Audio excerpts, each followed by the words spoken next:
What's going on, guys? We are back with a banger today. We're talking about our weeks in Yu-Gi-Oh! Yes. We're talking about some of the results from YCS 300, Yeah. the three YCSs that went on, how those are going to impact the metagame moving forward, and then we do a kind of deep dive on Yes. the new Chaos support, Yes. newly announced. We're excited. Very excited. Yeah. And it's really cool support. So you make sure you guys like this video, subscribe if you're new. Greatly appreciate it. Comment down below your thoughts and opinions on anything we've said. Yeah. And your thoughts and opinion on the upcoming Chaos cards. Because that was a very unexpected pull from Konami. Rare Konami W. So that was fucking awesome. So we hope to see you for additional support, everything like that. So yeah, enjoy the podcast, and yeah, I'll catch you guys in the next video. Deuces. Peace.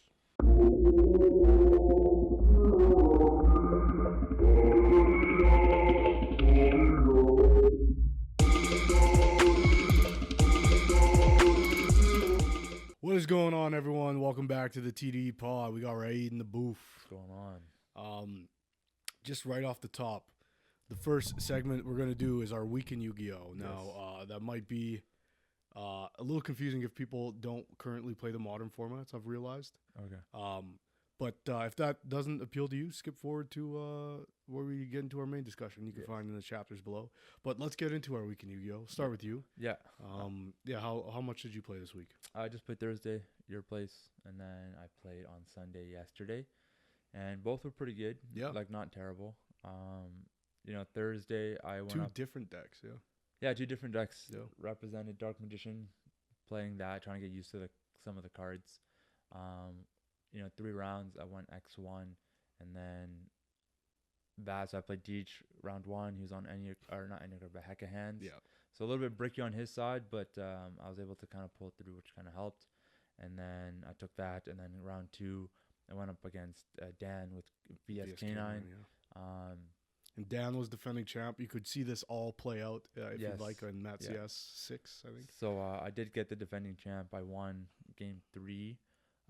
He just kind of bricked. Or actually, I think we just played 2 games. I think He shifted you game 1. Yeah, he shifted and fooled me, but I won that game. Yeah. So I was still able to play through it, and I just don't think he had the hand. Yeah. And then game 2, same idea. I think he just bricked really hard. Game 2, worse than anything.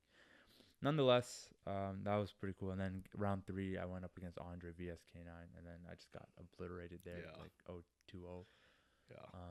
Yeah. That was tough. But then, that was the most humble I think we've ever seen Andre.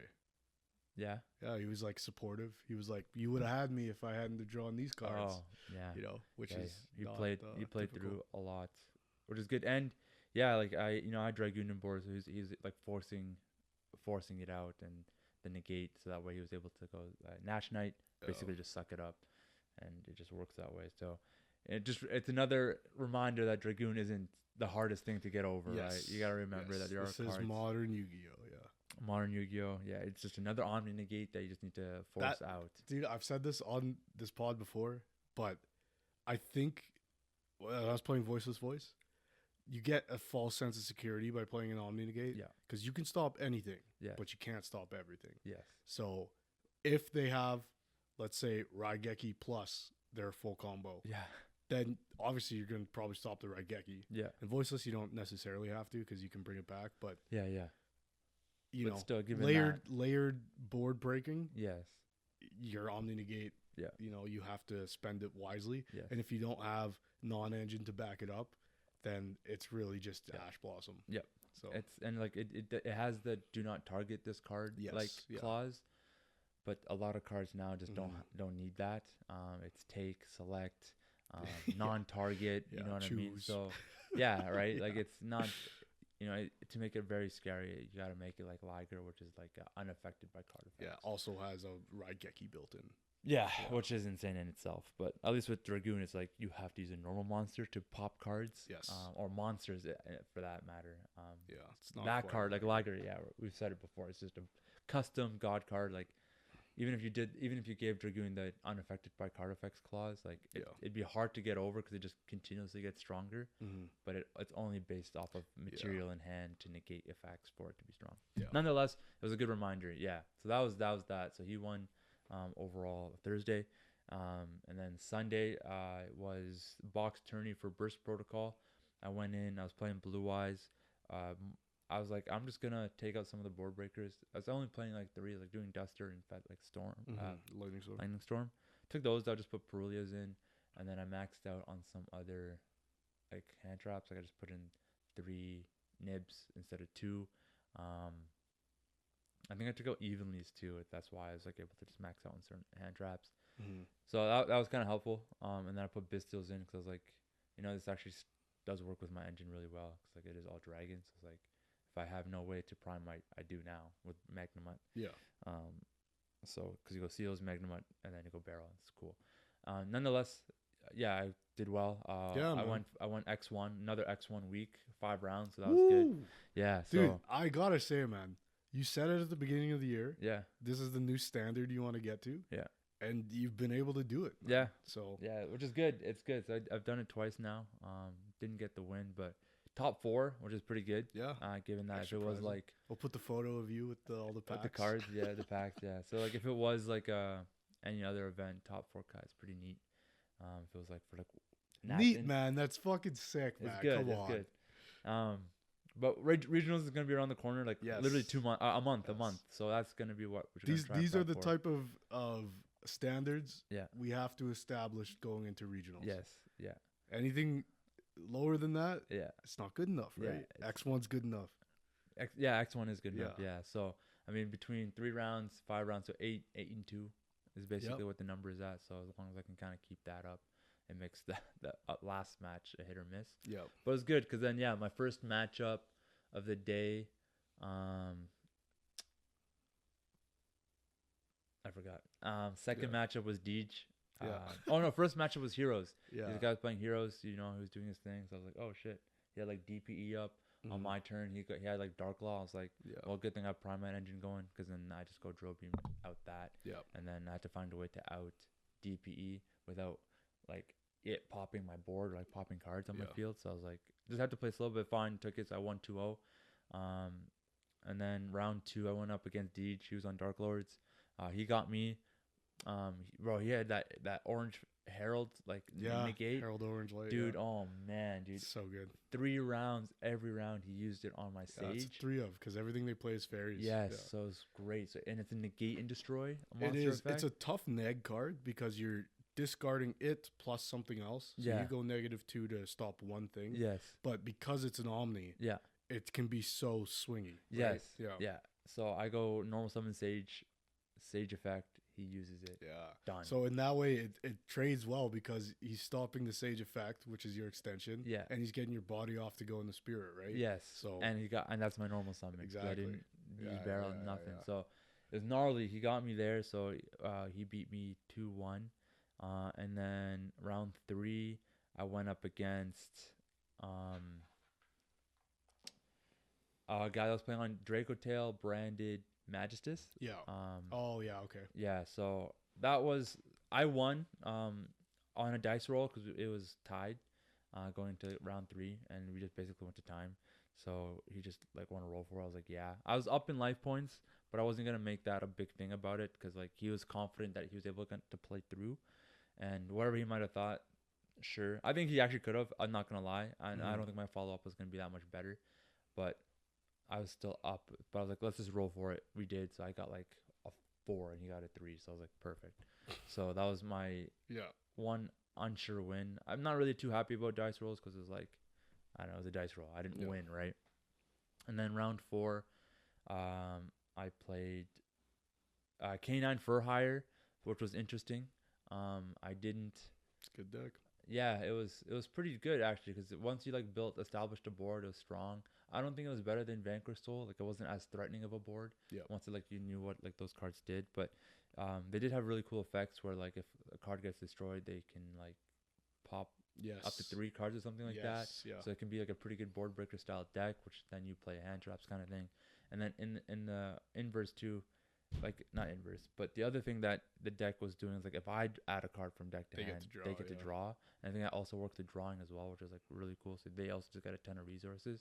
So you mix that with like onboard like board breakers, plus like being able to just draw resources. And if you're playing a bunch of hand traps, then that's fucking insane. So that deck could be pretty scary. And then you got the whole K9 oppression too. Yeah. And then round 5, I went up against Andre, and he was on VS K9. So I got my get back. I won in round 3, and then yeah, it just he just didn't have the hand to push through, and I was able to just kind of win, and then that was good.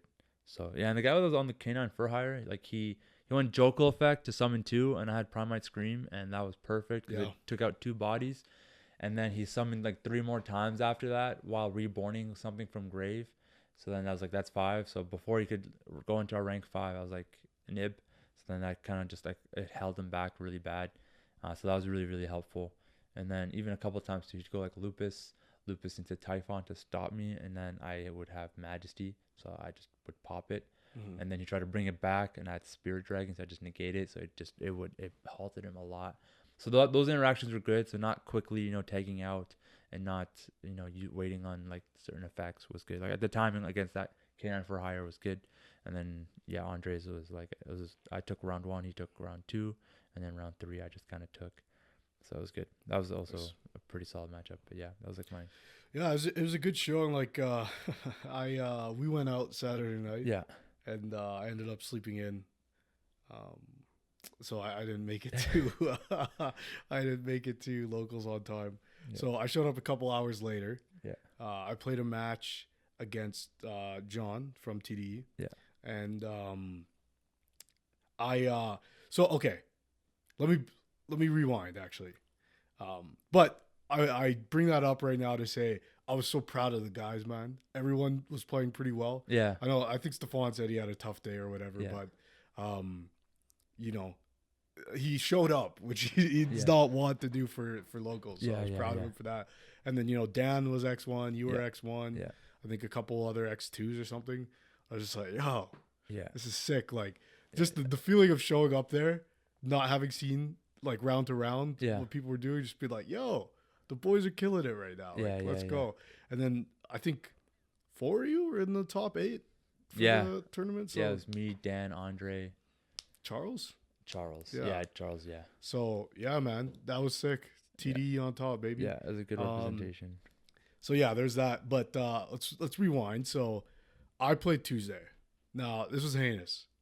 At the time, I was playing branded Dracotail Magistus.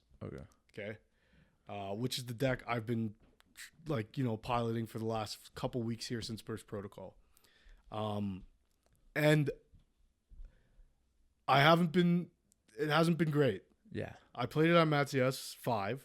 And I was able to go X1 with it, lost to Dan in the finals. And the deck has crazy high ceiling, lower consistency than that of say branded Dracotail. Yeah. But I really like the Magistus cards. You can see I got the fucking art on the walls and shit. So I just really wanted to play the deck. Yeah. But I had to I wanted the most sample size. Like I wanted data on is this deck viable heading into our regionals? Yeah.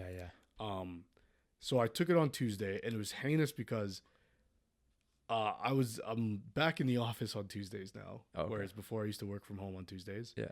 And the locals on Tuesday in our city is on the south side, and it's at 7:00. Yeah. I get off work at 4:30, so to go home from the south side, which is 10 minutes away from the locals, then drive back, I'd be home for 20 minutes and then have to leave again. Yeah. And then, doubling my commute time or whatever. Yeah. It's just not worth it. But then if I don't do that, I got to wait around 2.5 hours. Yeah. So, Sam was also going, but he was working till 6:30 or something. Okay. So we couldn't link up prior or whatever. So I just kind of did some window shopping, went and got a bowl of ramen, ate by myself, and then I get there and there was an odd number of people. And I went to the guy who was running the tournament. I said, dude, please do not give me a buy, dude. I've been waiting around for 2.5 hours.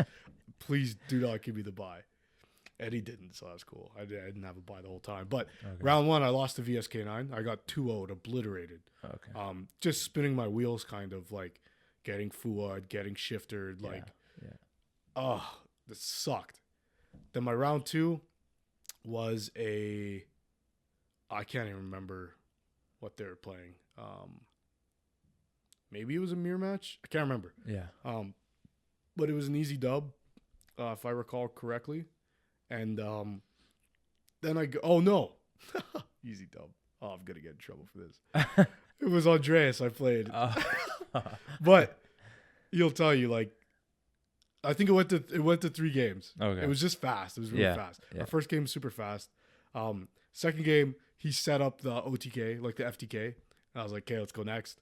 And then game 3, similar thing as game 1. I set up like a godly board, and he couldn't crack through because his deck's not playing hand traps. Yeah. So he didn't see the board breakers. He couldn't push through, kind of thing. Shout out Andreas. I felt bad though because I told him to come, and then he ended up getting the bye round 3. So he like showed up, lost twice, went home, kind of thing. Was he on 6? He was playing 6 abs. Okay. So, anyways, my round 3, I pair up. I look down. I see Sam and his stupid username, and I'm like, good God. But I forget what deck he's playing. I literally looked at his deck before the tournament, but I forgot. Yeah. So I'm like, mirror match. I know this guy hasn't picked up the new Draco Tales support. Yeah. Well, I would cook this fool, man. He wins the die roll, I think, normal summon rosin. I'm like, oh my fucking God, dude, not like this. I get 2-0'd again. Oh, shit. Now, here's where things actually get bad. So I go X2 at this 3-round tournament, and I'm butthurt about it. And there was a point where, like, I talked in the podcast last week about the guy who forgot the effect and was, like, butthurt about it. And a similar thing happened to me. Obviously, I didn't react like he did, but I was like, wow, that's karmic justice for me, giving that guy a hard time. Yeah. So my bad on that one. But then I'm like, yo, Sam, like, can we go again? Like, outside of turning, obviously, like, I need to play this matchup because I'm getting caved anytime I played it. Yeah. So we go again. Dog walks me again. We go again. Dog walks me. I switch my deck list I take all the Magistus cards out. I put in, the branded fusions and all the branded stuff. I open up, I brick. I switch back my deck to Magistus. I'm just like throwing shit at the wall, seeing what sticks. And the only way I beat him, he had to throw like so incredibly hard. I Perulia'd him and he was like, yeah, let's see what happens. Sure. And summoned like 6 times. Yeah. And I fooed him as well. And so my hand was massive. I drew into a Femena, fused for 7 cards, and bounced 7 things. And it was still like, and he was like, yeah, you got it, man. But it was like patronizing. What did it take? Everything. Yeah. So at this point, I'm like demoralized. I'm like, this deck can't win. And the crazy thing too is one of the guys you played on Sunday was playing nearly an identical list of mine. It just seemed like it. Yeah. And he went XO at this tournament. On that day. Yes. Yeah. So I'm like, no offense. I think the guy's a really good player, but like, no offense. I've had this deck longer. I know what I'm doing. Yeah. So I don't think it's a matter of he's just that much better than I am at the game. He wasn't doing too great on Sunday. That's the thing. Yeah. So he's like, hey, do you want to compare lists? And I'm like, yeah, man, let's do it. Okay. So we start comparing and we're talking about it. And, there's a few things here where he's like, I don't play Frixel anymore because, like, I don't feel like it's necessary. You have so many light spellcasters, blah, blah, blah. I'm like, yeah, that's fair. Okay. But then you lose some of your bridges. But if you're not playing Branded Fusion, Frixel's not really a bridge. It's just, like, the one top deck card in Draco Tail. But through, like, looking at each other's lists and, like, talking the deck over, I'm like, this deck is so inconsistent. Like, you can brick. And you can brick hard. Yeah. And none of these cards do anything for you if you brick. Yeah. So then I was like, man, I really love this deck. I love these Magistus cards.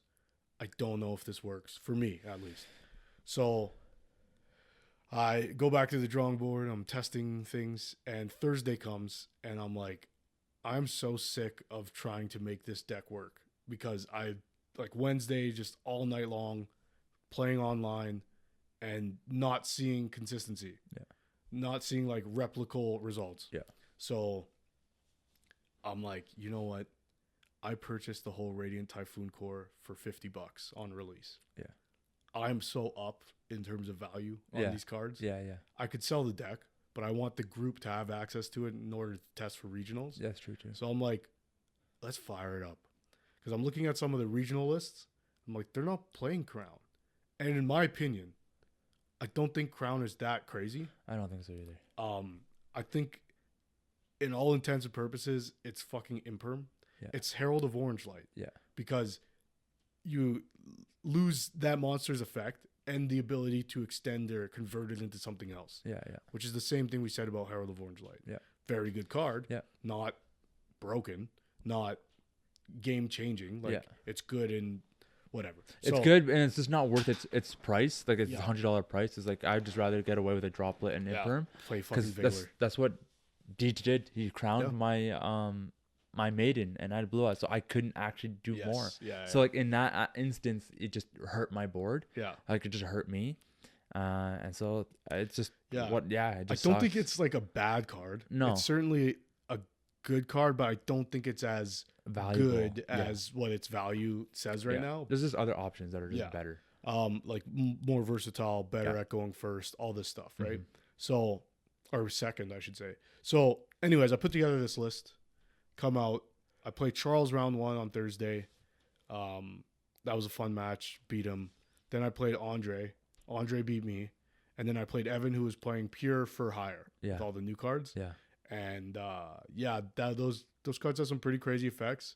But like, I haven't read a single for hire card in my life aside from like Donner. Yeah. So we like summoned Donner. I was like, oh, I know what that one does. And he's like, no, it's got an actual effect besides just like popping something. Okay. I was like, oh fuck. So I got beat by Evan. So I went X2 again. Yeah. 2 tournaments in a row. Yeah. X2. Now with Radiant Typhoon is a little different because I don't truly know what I'm doing with that deck. Yeah. I played it with Fiendsmith. But it was more so like, yeah, fuck it. I called it a palette cleanser. I need to play something that's not Dracotail branded or Dracotail branded Magistus, because I'm too attached to the Magistus build that I feel at that time switching to Dracotail branded felt like giving up more so than it felt like optimizing. Yeah. Felt like I'm not playing the cards I want to play because they're like the same thing we talked about. Exactly. Yeah. Like pure Dark Magician. Exactly. Yeah, I get it. So I was like, I need to play something else. Yeah. And something like I'll enjoy playing. I love the design of the Radiant Typhoon cards, and being able to play MST and it's actually like viable is cool. So then I take that to Friday locals. Now this is the best. And Jackson watches the pod, so Jackson plays Radiant Typhoon and he's got crowns. So Jackson, let me see your list. This is before tournament. So I go through, I'm like, dude, I just don't know about crown in the main, man. Like, not that great going second. Like, dude, swap these out for 3 Fuas.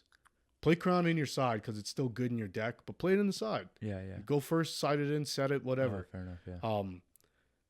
And he's like, you know what? That makes sense. And he switches it.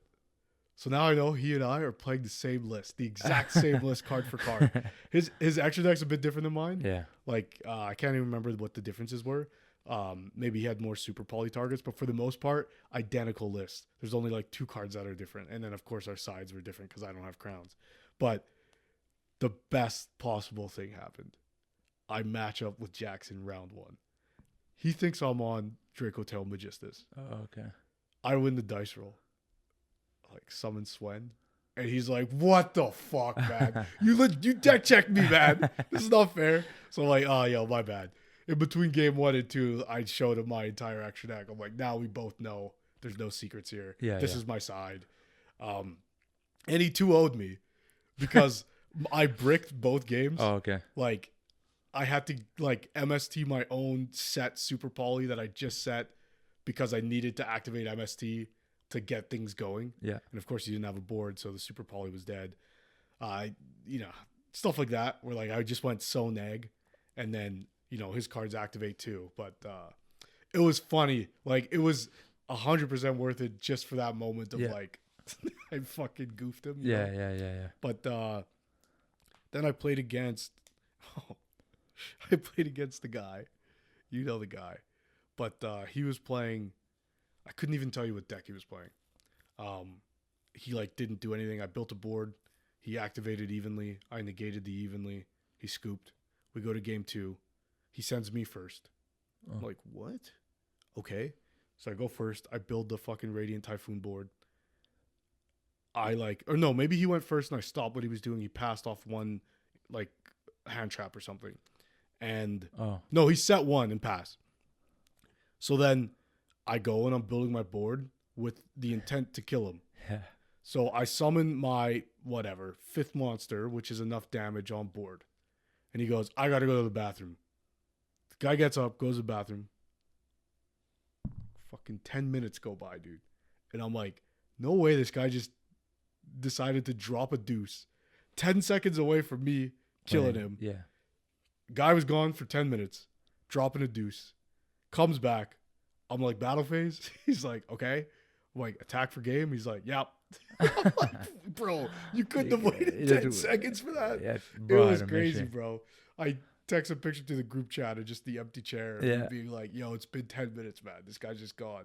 Or imagine that game goes into time and the guy wants to roll for it. Oh, like, yo, God. Fuck right off, man. I'd complain to Judge. But yeah, and then my last match was against White Forest. That was a Mina thing. And Radiant Typhoon has a pretty good matchup into that. Okay. So then the experiment was done. I was like, that was fun, but that was not Mrs. Right. That was Mrs. Right now. I just needed the palate cleanser. Okay. So for Sunday, I put together Dracotail branded because at this point I had detached myself from Magistus. I was like, I need to try it differently because I'm too attached to it sentimentally. I need to get real results so I know what I'm doing for regionals. And like I said, slept in for locals. But I went and I played against John, TDE John, and he was playing VSK9. So I'm like, perfect. This is going to give me, because every time I've played it with Magistus, 2-0. I beat him in game 3. And I'm like, I'm back. And the deck felt so good. Okay. I'm like, my initial hesitations were like, the Magistus engine has so much utility. Yeah. And I just feel like Branded didn't.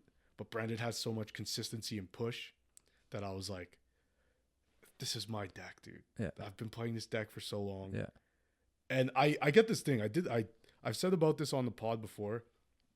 When I went to YCS Vancouver, I didn't bring Malice because I was like, there's no chance I'm the best Malice player in the room. And I was kind of selling myself short. And I've talked about this a lot on the pod where I've seen people play Malice after that. And we're like, I'm much better at Malice than this guy. I don't know what I thought was wrong with me. Even people at the event, I was like, you don't know what you're doing. Yeah. So I'm trying not to do that with Dracotail. Now that Dracotail's kind of become one of the dominant strategies, or at least the most represented strategy at top level events, I'm trying to separate the fucking imposter syndrome of being like, well, now that other people are playing the deck, like, I'm not the best guy at it anymore. And I think at our locals, and maybe even at our regionals, that actually isn't true. I think I'm better than most of the Dracotail players at our locals. I mean, think about how many times you've won and topped, right? Yeah. With that deck. Yeah, but you get in your head, man. Because you're like, and then you hear, like, when the ban list came out, everyone's like, yeah, now bad players won't be able to play Dracotail. Like, you actually have to be good at the deck. And I'm like, damn, they talking about me? Like, what? Yeah, but Malice, you weren't really topping the way you were with Dracotail. That's true. That's very true. That's the difference. Yeah, So, no, I would, yeah, that's definitely fair. Yeah. I'm better at Dracotail than I ever was at Malice for sure. Yeah. And that's because we talked about playstyle in the pod before. Dracotail is much more in tune with my like resource management control style than Malice is like, oh, I'll just fucking do everything and you can't play. Yeah. Which is lame. So, and Magistus kind of felt that way, which I hate to say. Yeah. But it felt that way of like, if I go full combo, big if, any hand trap will kill me. Yeah. Any of like the lingering hand traps or nib really are detrimental. But if I do go full combo, it's very tough for you to break my board. Yeah. But if you have any of those points of interaction, I'm absolutely cooked. Or board breakers. So. And you said you tried branded Magistus? Or not branded, but Dracotail Magistus? Without branded? Yeah, I did. I tried that like on the Wednesday when I was playing online. Okay. And so it's basically just like I put more hand traps in. Okay. Maximized on the Dracotail names kind of to a reasonable point. And I just felt like this is the same deck I played a couple months back, but like before branded. Yeah, I just get a monster negate. Yeah. And still playing into all those hand traps and stuff. So what happens if you take the approach with Magistus where that's the dominant engine, whereas Dracotail is support as opposed to Majestus being support. Because Magic is not very No. like it puts up a monster gate, which Okay. is cool. Yeah. But the cool thing about Majestus again is that extra deck utility. Yes. But because it takes up so many spots in the extra deck, Okay. it's like you want it to be a supplemental engine, Okay. but it also comes with bricks, Yes. like engine requirements, like Gotcha. Crowley. Like when you Gotcha. draw Crowley, then when you're playing now in a world where we only have one K2, it's less likely I'm going to be able to get value out of that Crowley without normal summoning it, which sucks. Yes. Because that normal summon could have been Lucaeus, could have been Cartesia, could have been Fallen of the White Dragon. And the deck also works on two different axes where you get locked into fusion summoning by way of Rahu Malulu, Yeah. branded fusion, if you play that. And you also get level 8 locked. So in a deck where you're playing like 6 fusion monsters, getting fusion locked and getting level 8 locked sucks ass. Yeah. Because your links are not available to you, Yeah. your XCs are not available to you, your fusions, like only Arthalion's available to you and the Magistus one. But Yeah. it just makes it so like there would be lines when we like play test and I'm like, wait, I actually can't do any of that. I'm level 8 locked. Yeah. I was as soon as I activated Fallen of the White Dragon. So Mm. it was stuff like that where like the 8 lock doesn't affect you being able to go into Magistus, but the fusion lock does. And if you start with Rahu, which you're playing 3 of, and sometimes is your only line, then you take yourself off both the Magistus engine and the extended Dracotail engine, like making Gulamel to pass on. Yeah. So you're passing on like Arthalion and 2 traps. It's just not good enough. That's Dracotail from, Justice Hunters Yeah. if you got hand trapped. Weekend So, one. Yeah. yeah, literally. So that, I think for me right now, that experiment is over. Things could change. I still love Spoon and Crowley and Zeroa and the Fusion. Like that, it's still so cool to me. And I think there's a place for it somewhere in the metagame. Yeah. I just don't think it's in Dracotail. But as we bridge into our main topic here, some of the results from YCS, disprove what I'm saying. Some people were able to do very well with Dracotail Magistus. Did you look at a lot of their deck lists? The I ones did. Was it that different from yours? The biggest difference is they're playing branded fusion, which again, okay. So why aren't you playing it? Because that'd be like a staple. fusion lock. So branded fusion's not a fusion lock in the way that it says when you use this card for the rest of the turn, you can't do anything except for fuse. Yeah. It says you can't have done that at any point in the turn Right. if you activate this card. Right. So if you start with one branded fusion and nothing else, and activate that, Yeah. you're now cut off from your Synchros. you're cut off from part of your branded engine in the synchro. But in branded Dracotail, you're willing to make that concession because you've already got another way to fuse. You don't need the Cartesia. Yeah. So the synchro is not that useful. But also, you lock yourself out of the entirety of the Magistus engine apart from the Monster Negate, which is the core of it. But then you can't bridge. Yeah. So you would still have to play like a Frixel, and you'd have to send that Frixel in order to bridge into the Dracotail engine. So you're either playing branded Magistus, branded Dracotail, or Dracotail Magistus at any given point, which gives you a lot of options, but it doesn't give you a lot of flexibility. Yeah. So It makes sense why people were playing branded and white then. yes, yeah. So speaking of YCS, that was one of the coolest matches. Like there was a guy playing a 47 card branded deck, and it was branded Dracotail, but he had no Dracotail traps. He just had monsters and Rahu, but monsters that he would send off of branded fusions and Rahus to get their effects, load up his grave, eventually add branded and white, then branded and white banish everything to make Alba Dogmatic Calamity Alba system. Wow. Yeah. And then that card's insane. I think that card came out Battles of Legend. Yeah. When I remember reading it and being like, oh, this is like a cool lore card, but like this can't see How practical often? play. Yeah. Yeah. Like Right. it's just, the effect is insane. It's Fallen of Albaz plus 6 monsters with different names in your grave. Yeah. So you have to use a spell or like something that banishes or shuffles back or Lubellion, say, to actually summon it, which is niche. especially in Draco Tail decks. Like that's not going to come up as much. No. But in his deck, which was mostly branded with a little bit of Draco Tail, he was able to make this card twice. It wasn't just like well, what the fuck, he could do that? It's like that was the game plan, and he did it into a Yummy board, and got rid of their spell. So fucking weenies, and the thing's at 4,500. Yeah. So just bang, bang, bang, Right, bang. it's a tyrant, or it can attack every it's monster. Tyrant. It can attack you can attack everything once. Yes. But also, to attack, you have to send something from extra deck to grave. Right. Yeah. But in branded, sending something from extra deck to grave is like costly. It's not costly. It's fucking what you want to do. Oh yeah, yeah, Because they're all going to trigger some effect in the end phase. Right. Like you send You just don't have access to them later. Yes. Yes. Yeah. But you're pushing for game. Okay. Right. So like that card that attacks everything once. Yeah. You 4,500. Yeah. Like that's bigger than Tyrant. Yes. So, Yes. Yeah, that card's really cool. I bought one. I bought a Starlight just because I'm like, this card's sick. You bought one recently? Yeah. On Sunday I picked it up. Oh shit. Okay. Yeah. Just after I saw the match, I'm like, fuck it, I'm gonna do it. Like, try it. Yeah. I mean, I have branded and whites. There are ways, like you could send Albion off of, say, the quick play or. Well, that helps. That's a starter, because if you play 2 or at least 3 that copy, that's 3 sends just off that spell trap. You got branded fusion that'll send stuff. Yep. And you have 2 of them in your deck. Yep. And then, and it's any branded card, or what is it? 6 monsters with different names. Oh yeah, it's and so your deck's already definitely not monsters. Impossible. No, it is niche. Yeah, it's probably much easier to do it in actual like branded than it is. But I just thought it was so innovative to like read this card and be like, "There's a way." They just shuffle the material back or banish them. I think it banishes. Oh yeah, I think so that's the thing you gotta be careful. That's why it's a like end game push. Yeah, because in your instance, there might be cards that you're willing to banish, but you can't be banishing like your mana. Yeah.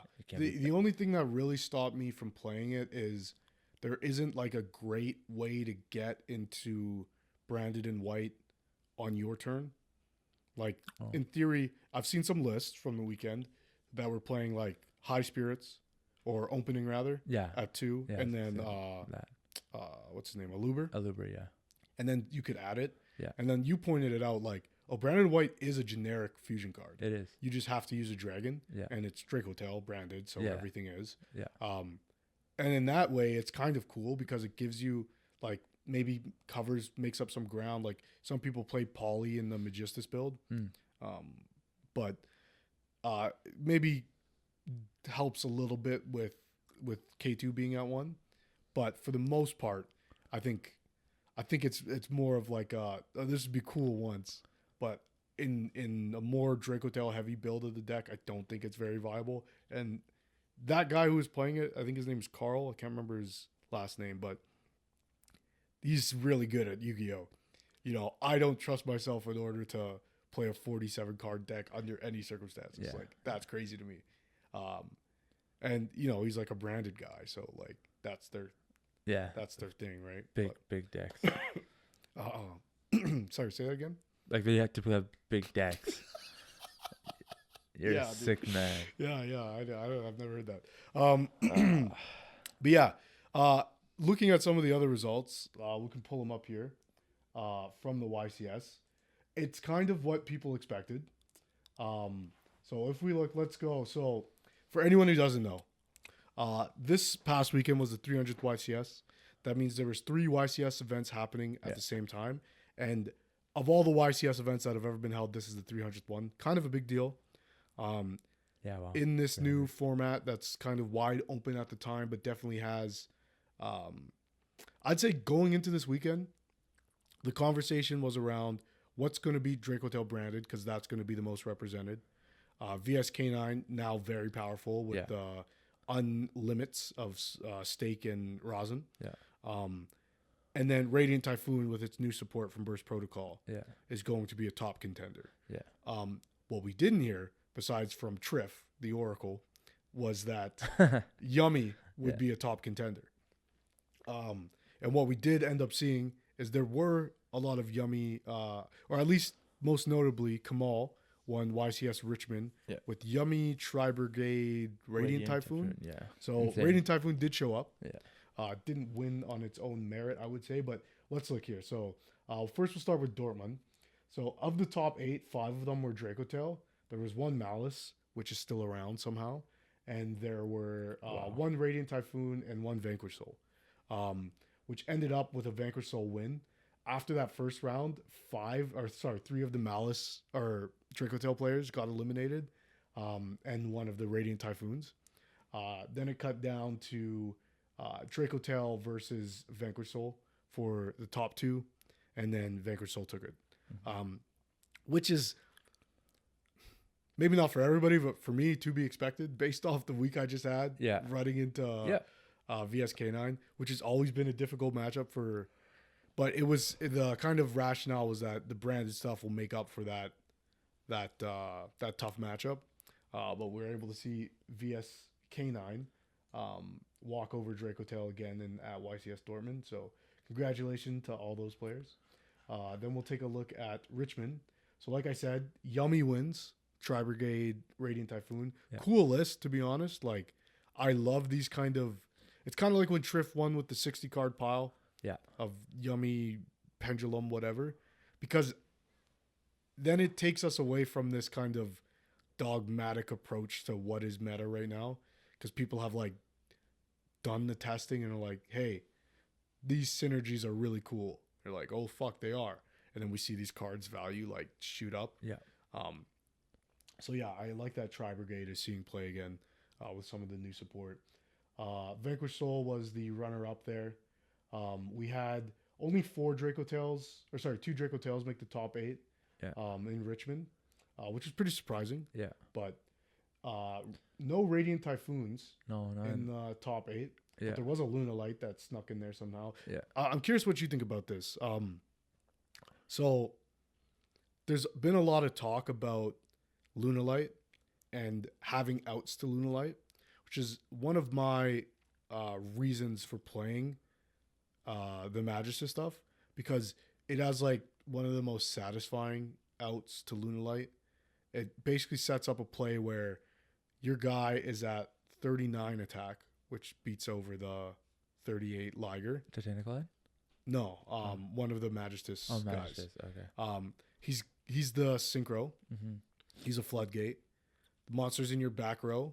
Your opponent cannot activate the type, so fusion, XYZ, link, whatever. It affects the opponent, not the card. Yes, the opponent. So Liger, the unaffected clause does not apply here. So you attach that guy to a fusion monster that gives him plus 1,000. So now he's at 39. You attach him with a XYZ that gives him 2 attacks. So they can't out your board by way of Liger not being able to activate because of the fusion monster equipped.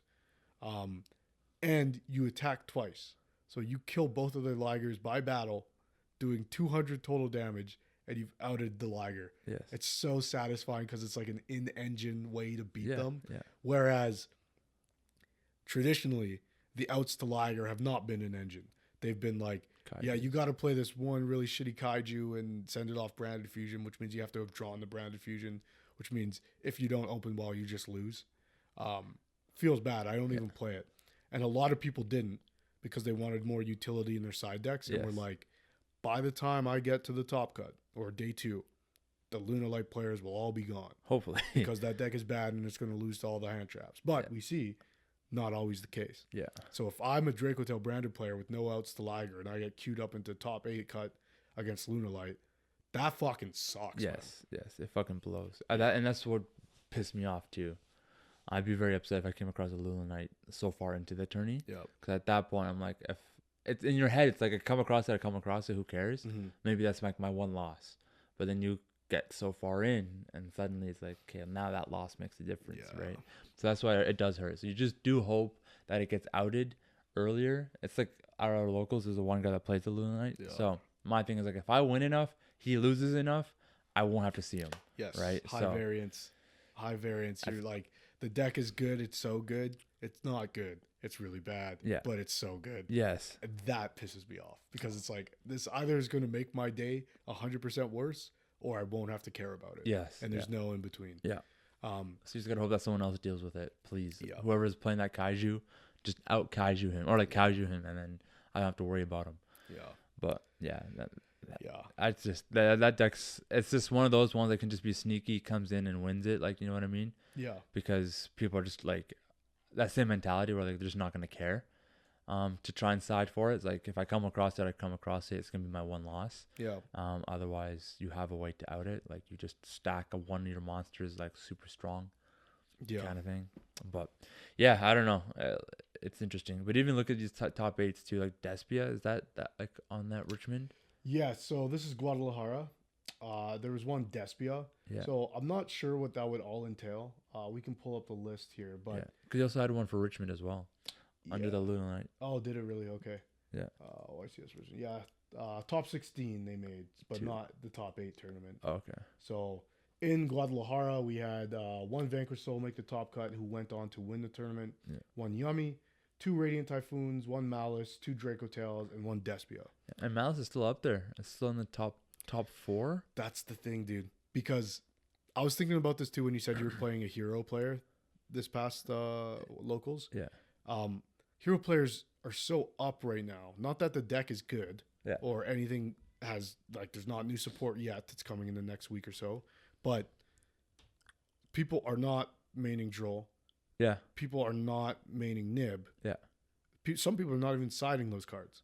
Most people are playing Droll on the side at the very least. But because of that, it gives those rogue decks a little bit of ceiling. Yeah. A good chance. Yes, it gives them a better chance. But I was thinking about it too, like, you know, if heroes ever got really good because of that, then people would start playing those cards and then heroes becomes bad. For sure. But that's the call. That's the meta call of playing something rogue. Yeah. Because I'm suspecting people won't be playing these cards, which gives me an advantage because those are the outs to my deck traditionally. Yeah. But if they're not, and you gamble on that, then you're up, right? And I think a deck like Lunalite is kind of like that. Yeah. And Malice too, because now people are not playing. There's no respect for Malice anymore. The only respect it gets is maybe 2 Nibs in the side. Yeah. But there's no Lancia. There's no, hard Malice silver bullets anymore. Yeah, for sure. So even with Binder being banned, the deck is still able to win. It puts bodies. Yeah. Right. That's the biggest thing. You still can create all those like the negates and everything just without a binder. So it still can be oppressive. Yes. Right. Because that's all that got hit for Malice was a binder. Just Binder, yeah. Yeah. So. It still has its consistency hits from previous ban lists, but most recent one was just Binder. And to be honest, all it takes is a shifter and impulsing in the right place. Yeah. And that's enough to slow down your opponent and then combo off. Yeah. Right? Dude, I am so frustrated with Shifter. Yeah. Just because, like, I just think it's like it should be banned. And I don't really understand the argument anymore of it evens a playing field. Yeah. Because it doesn't. I don't think it evens a playing field. No, but that used to be the thing.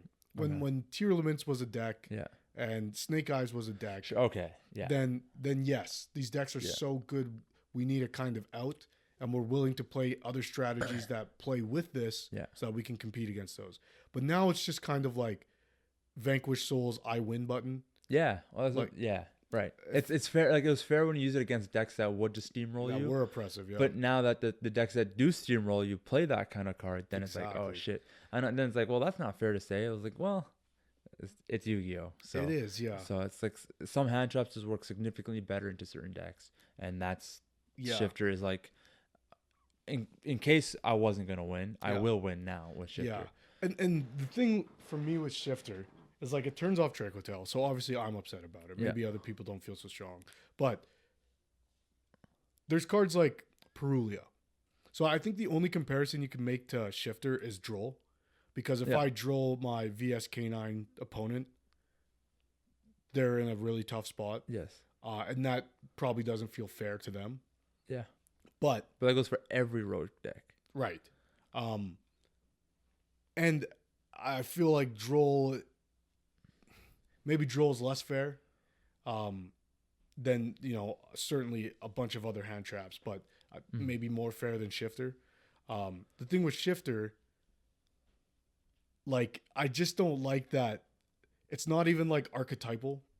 Like, there's nothing in VSK9 that's, like, benefits from banishing.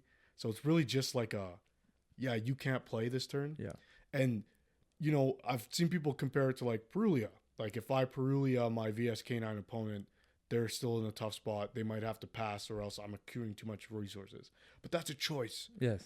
They don't have to stop. Yes, that player can keep going if they think that they can push through my interactions or they can build a good enough board. They don't have to stop. Yeah. Right.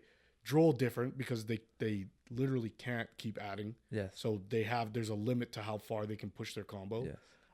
So I hear that argument and I think that's valid. But with Shifter, I can't play at all. I can put up 2 bodies that are essentially like vanilla monsters. Yes. And then I banish all my useful cards. Yeah. So you can play, but you can't, like, your next turn you're not doing much. Yeah. And I just don't like that it's mindless. Yeah. It's if you go second and you have Shifter in your hand, you shotgun it. There's nothing I can do short of Called by the Grave that will do anything about it, right? Yeah. So I don't know. It just feels bad getting Shifted because it's like I didn't lose to someone because they're better than me. Yeah. I lost because you drew Shifter. And that feels bad. Yeah. Whereas I think maybe Droll has some more technical applications. Like if I Perulia you and then I can Droll you, or I can gamble on you extending and I draw everything I need to crack your board, or you can make a half board where my Droll would have actually stopped you from even doing that. Yeah. And I took that risk myself, which is way more interesting as a decision-making part of the game. Yeah.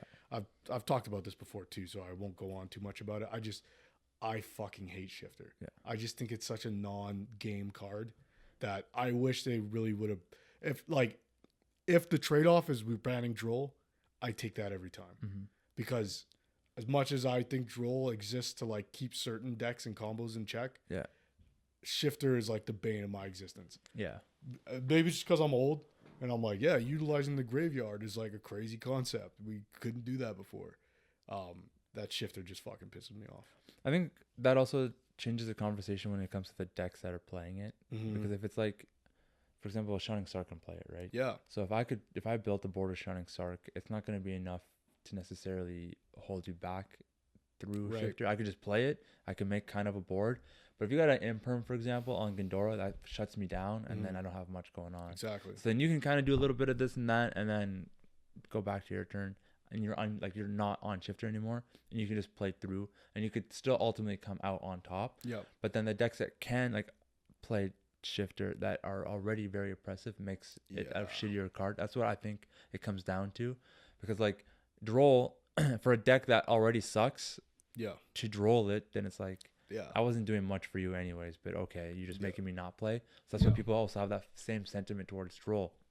But you Droll, a deck that's very oppressive, then it's they'll still make something pretty good, but not as good. Because if you Droll a canine player, they at least can get a Ripper if they have Azuna in hand, or 2 5s with the Joko or whatever, because they could still do stuff. They just can't search all their combo cards. Yes, then it becomes how good are you going to be able to stop me from killing you on the next turn? Yeah. And then also have follow-up. Yes. And again, I just think that's more interesting. I think one of the weird decks to consider in the Droll conversation is White Forest. Because Charles plays White Forest, and it feels often that if you don't Droll them, they make an insane board. Yeah. And it's tough to crack. If you Droll them, they fucking pass on nothing. And I don't think that variance is good. Yeah. Because then it creates the conversation of yo, we should ban Droll. Right? Yeah. I don't think that's how it I don't think it should work that way. No, I think I Droll you make a pretty good half board that requires me to play well into it. That's what it comes down to, even just when they release cards. Yeah. It's just making better cards to release. Yes. Which they do now. A lot of cards will be place this face up. Yes. Set this. Yeah. And it's a normal spell. So I've essentially searched it. It feels like that was one of the last decks that was they made it that was truly hurt by Droll, and the ceiling for it just declines like crazy. VS Canine to a degree as well can be very limited if you Droll them. But because of how oppressive that deck is, it's perfectly okay. Yeah. But that's just also coming from the other side of it, right? Yeah. But I've been Drolled at times where it's well, I've got enough combo pieces in hand where I'm okay. But then there are times where I have nothing and I'm oh, I am fucked here. Yeah. So then you got to really think twice. But it does come, I think you got to really think about your deck. Think about, okay, they haven't Drolled me yet. So maybe I shouldn't search a card that's like, if I add it now, it does nothing for me because draw. Exactly. Right? So it's things like that that you just gotta be mindful of. But yeah, I don't know. Draw isn't. I did talk like I don't like draw. I really don't, because like you draw me on a Dark Magician deck. It's like that's really fucking shitty. Yeah. Right. But you know, Shifter, for example, Dan shifted me, and I was able to still kind of play through it. Right. So it just really depends on the deck, because Blue Eyes specifically, all their cards are sent to grave to trigger an effect. Mm-hmm. So if it gets, you can't just send for cost. You have to send it to grave. Mm-hmm. So you Shifter me, I actually can't do anything. But if it said like just send the card, then I can just risk a certain amount of cards getting banished, because so many of the Blue Eyes cards recur. But because they all say send to grave, Shifter shuts down that deck like hard. Yeah, right? Even the branded stuff, like like so another card that's been popping up, especially that we saw at this weekend at the YCS, is Dimensional Fissure. So Radiant Typhoon plays it post side. VS K9 can play it. Obviously Mitsu has been playing it for a while, and a few other decks are able to play the card. And with Radiant Typhoon, it's kind of like you go first, you do everything, then slap this down and pass, which sucks because in Dracotail, there's not a lot of cards that are gonna let you pop that face up thing. Just plainly put, there's not a lot that do it without you losing a lot of resources to do it that get banished, and then you can't recur them. Like one of the best pops in the deck obviously is the Fallen and the Virtuous, which can't activate under D-Fissure. Every monster sent from like any monster sent to the grave is sent to banish instead, so it doesn't activate underneath. Which is different under like Herald of the Arclight, which is also a similar thing, because that would still work. But D-Fissure sucks too. So you have to like force a Gulamel out and then let the chains kind of resolve. Yeah, like no, because like the Gulamel would have nothing to chain to, because you have no effects in the grave because they're banished instead. So like they have to trigger in grave. Yes. Or in banish. Oh, in grave. In grave. So even though this card is sent to the grave as fusion material, that's cheeks. Yes. So that's why those cards are good. Yeah. That's why Retail C is good. Yeah. Fisher's good. Shifter's good. However, there are branded lines. Make Chaos Star Source, shuffle the things back, pop it. But you're down. Like you've spent your branded fusion on that. Yeah. Sucks ass. Yeah. But there are ways. Yeah. And there's side deck cards you play, which means, say the Dracotail. What some people have been doing is playing Pankratops. So summons itself for free if they control monsters or more monsters than you, but you're going second, so you slam it down. It tributes itself as cost to pop a card on field. So you trade 1-for-1 with the D-Fissure, then you're free to play. Yeah. So there are ways around it, but then that's 3 cards I'm siding in that aren't hand traps. Yeah. They're go second cards. Yeah. That have to insulate my combo. So you're already kind of behind in that way. Yeah. So that's why Double Cyclone's really good then too. Yes. Yeah. This is the argument I've been having with Steve, not Steve, Big Steve, because he doesn't believe in Double Cyclone. But okay. But what I was surprised to see over the weekend in a lot of Dracotail lists, people were playing Exciton.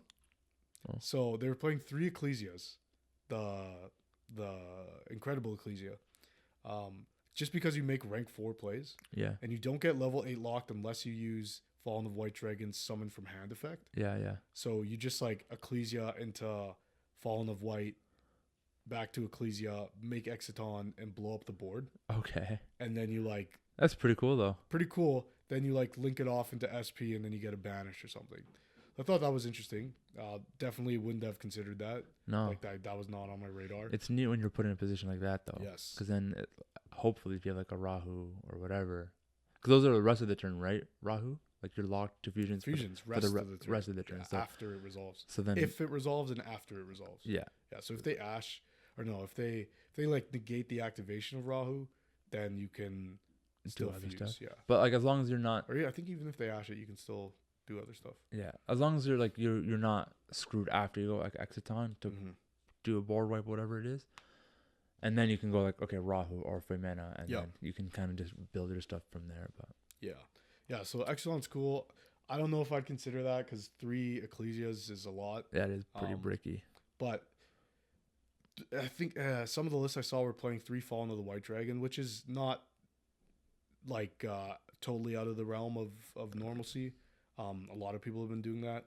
For me, I like having access to the OG one. I think so too. Because specifically in branded Dracotail, it gives you another interaction. Yeah. In Magistus, not so much because there's no you don't have extra deck space to play targets. Okay. In branded Dracotail, you do. So, but the Incredible Ecclesia gives you access to that card very easily. So does the Synchro Ecclesia. So, yeah, I don't know, something to consider. But on top of that, a lot of what I saw was main decked Forbidden Droplets. Reason being, dodge Flame, dodge Mandate, dodge any targeted negation. Yeah. And trade, 2 for 2 with one of their cards, which is really awesome. And if they have, if you're playing into Radiant Typhoon, they go MST in response to whatever you activated first, say it's Rahu. Then you chain Droplet, then you let them chain Mandate, then you Droplet, send the thing. Now they can't chain another MST. But if they have 2 set MSTs, they go you go Rahu, they go MST. Then you don't let them chain the Mandate, you just chain the Droplet, so that they have to then chain another MST. Yeah.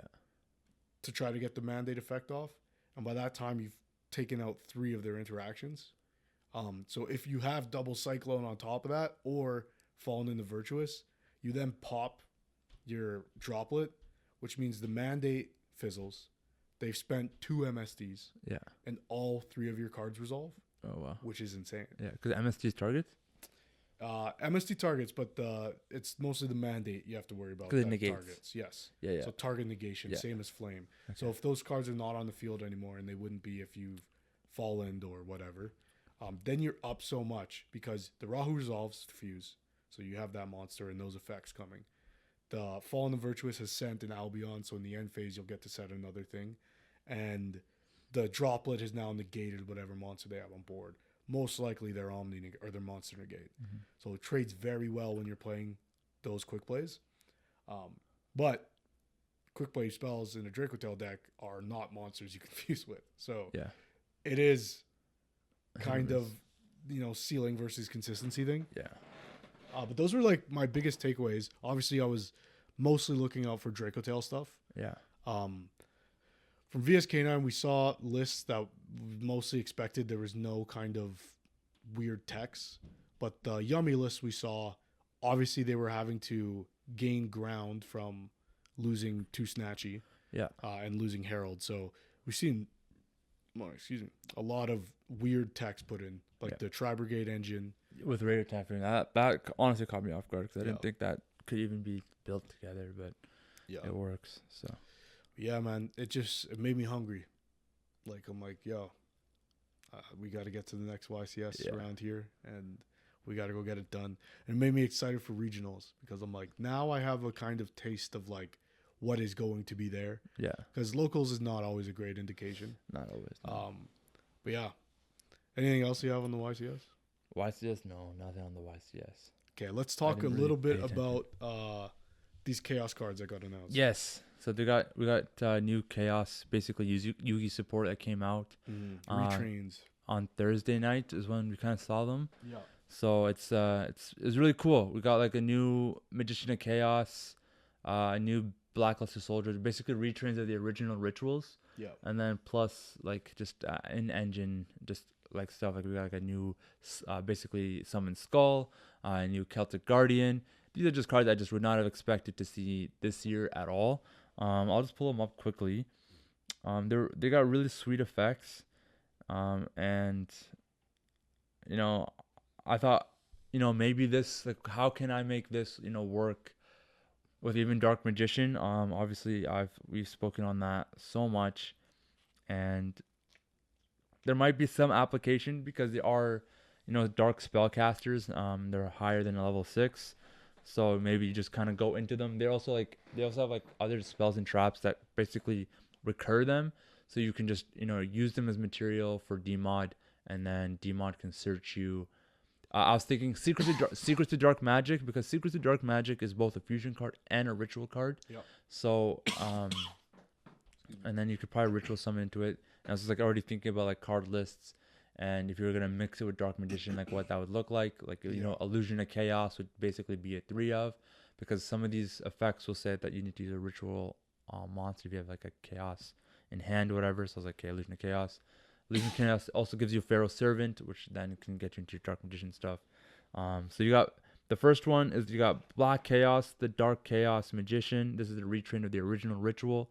Yeah, if this card is special summoned, you can add 1 spell from your graveyard to your hand, which is kind of like how the original Magician of Chaos was. So not the ritual, but the monster that got eroded. Yeah. So this one is, if it's special summon, you can add a spell from your graveyard to your hand, and it's So- any spell, which is pretty cool. Okay, let's talk about this specifically right now. Yeah. Because I'm worried. The reason why that first card got banned. Yeah. And then eroded is for that effect. Yeah. Because there's a bunch of degenerate spells in the game Yeah. that don't say once per turn. Yeah. So I haven't tested anything, but Okay. I'm sure There'll be people something. have. Yeah. You know, let's say, for example, obviously this is a banned card, Pot of Greed. Yeah. So I activate Pot of Greed, then I summon this, then I add back Pot of Greed, Yeah. and I activate Pot of Greed. That's fucked up. Yeah.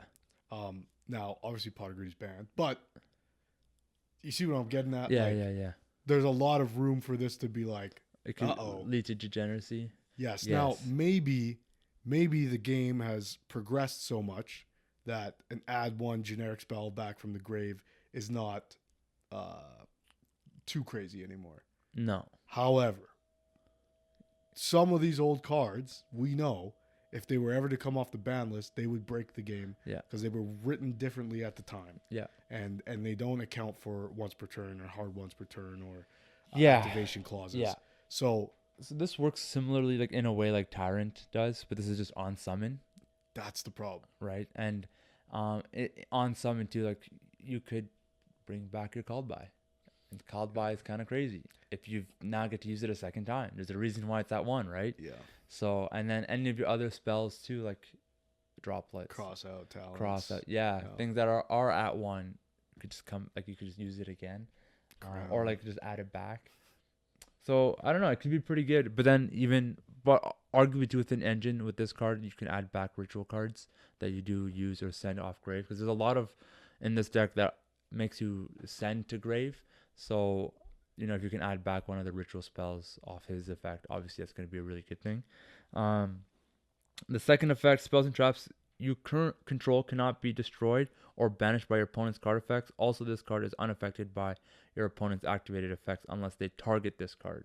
And then the third effect is you can target 1 card your opponent controls and banish it face down. Yeah. So almost a pure retrain with this. What's listed as a second effect, I'm sure in TCG they're going to flip the order of this.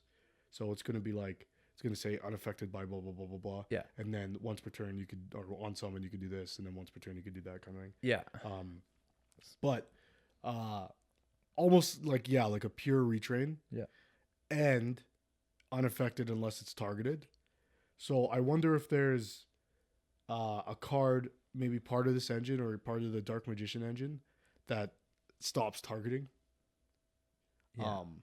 But this is a dark monster. Yeah. So obviously it doesn't work with my voiceless voice engine. No. Which would stop targeting. Yeah. Which would truly make this a towers. Yeah. And I guess the next card we'd touch on Yeah. is the other ritual that coincides with this one. Yeah. Something I was complaining about a couple months ago, that these full art cards were not hitting the spot for me. Yeah. Because they're like, do something like Pokemon where the images all line up and there's like 5 cards in the set and blah, blah, blah, blah. They've tried to, like, this is the Yu-Gi-Oh version of that right now. Yeah. With these 2 cards kind of coming together as one image, which I think is a good step. It is. Yeah, because they kind of look like a pair when you put them side by side. Yes. So the other card is the Blackluster Soldier. This is a retrain of the original ritual. Because it is a ritual monster. Because we were talking just before the podcast, like, why is this not a light? Because it's not based off of Envoy at the beginning. It's based off of the original art. But the picture looks more like, you know, an Envoy of the beginning style because of the light effect of it. But I guess there is that other one, like the Super Soldier one, the newer ritual. Not newer, it's like 10 years old, but oh yeah, yeah. And then that's an Earth, yeah. But so then this one's effect is if this card is special summoned, you can target one card your opponent controls, banish it. Cannot be destroyed by battle, unaffected by your opponent's activated effects, unless they target this card. So similar to the other one, but it has to target. So imperms, and even your traps like Horn and stuff would actually work on it. When this card destroys an opponent's monster by battle, you can make it gain 1500 attack, and if you do, it can make a second attack in a row. So this is similar to that of the Link, but the Link one was like one or the other. Yes. So if you were to attack a second time in a row, that wouldn't be till your next battle phase. Yeah. And then the 1500, I guess 1500, but that has to wait. And it's not too dissimilar from Envoy of the beginning with the double attack thing. No, yeah. So that's good too, because then you also get the on summon banish. Whereas on the Envoy of the beginning, it's like one or the other. You either banish or you can attack again, kind of thing. If this card was a light monster. Yeah, if it was a light, it'd be good for... It would be so crazy in Voiceless Voice. Yeah. You could search it. You could search its ritual spell. Yeah, this with the actual board would be insane, because it is a light. Or not light, but level 8. And then okay, let me get your thoughts on these first two guys. Hate it, love it, where you at? I'm indifferent. Indifferent, really? I'm indifferent. Like, based off their effects... I'd more so use the Magician one over the Blackluster Soldier. Of course. If again, it really depends on how, like, you know, we're talking like how I'd pair this with the Dark Magician stuff, and what this, like, the cohesion is. Like, obviously, the Magician is a spellcaster, so it's like, if this is the best thing I can put on the board, then I can still go into Demod, Dragoon kind of thing. But then it's like, what? But and then the other cards have this recursion, so like, okay, well, I'm probably gonna maximize on the Dark spellcasters. And if anything, if I want to play the BLS for the sake of it, I'm playing one of them and only one. Yeah. I think they're kind of like the originals in that, like, they're not supposed to be played in tandem totally. And I agree. I think this one would probably be a one of. Yeah. It depends on build, I guess, but I would probably say that. Though I have to say, like, I've been pretty harsh on the full art cards or the overframes. These ones look great. Yeah. I like these. I'm shocked how much I actually like them.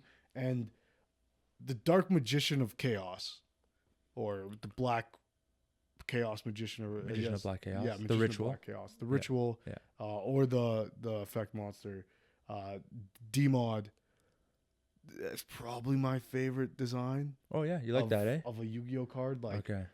I have the action figure somewhere around here. Yeah. It just looks so fucking sick, dude. As honestly, always been my least favorite. Really? I just don't like the big ass like helmet thing. That's always what turned me off. Oh, dude, he's kind of like Super Saiyan 4 Goku to me. Damn. Yeah. That's an interesting like relation, but I see it though. Honestly, if I were to pick a favorite, it would have been like BLS. I was gonna say that too. Because that's just, like, his armor. Envoy of the beginning. Yeah. Is like even the original art. He's just on his side profile. Yes, crazy. Yeah, great. No effect though. Kind of ass. Yeah. But Envoy of the beginning is probably like one of my like top 10 Yu-Gi-Oh cards of all time. Yeah. Just because it's so good. Yeah. At the time it came out, like, the card is insane. Yes. And then for a long time after, it was just like throw it in there. You play Darks and Lights, like, why not? Yeah. So, like, there's a point in time I had it in my Teller Knight deck. It just felt cool to have all, like, these Light Warriors, and then like, the OG Light Warrior shows up just to get game. Yeah. You know? So here's the other crazy thing is, with this also may incentivize playing the other Envoy at the beginning. Yeah, you could, right? That's one. Two. Yeah.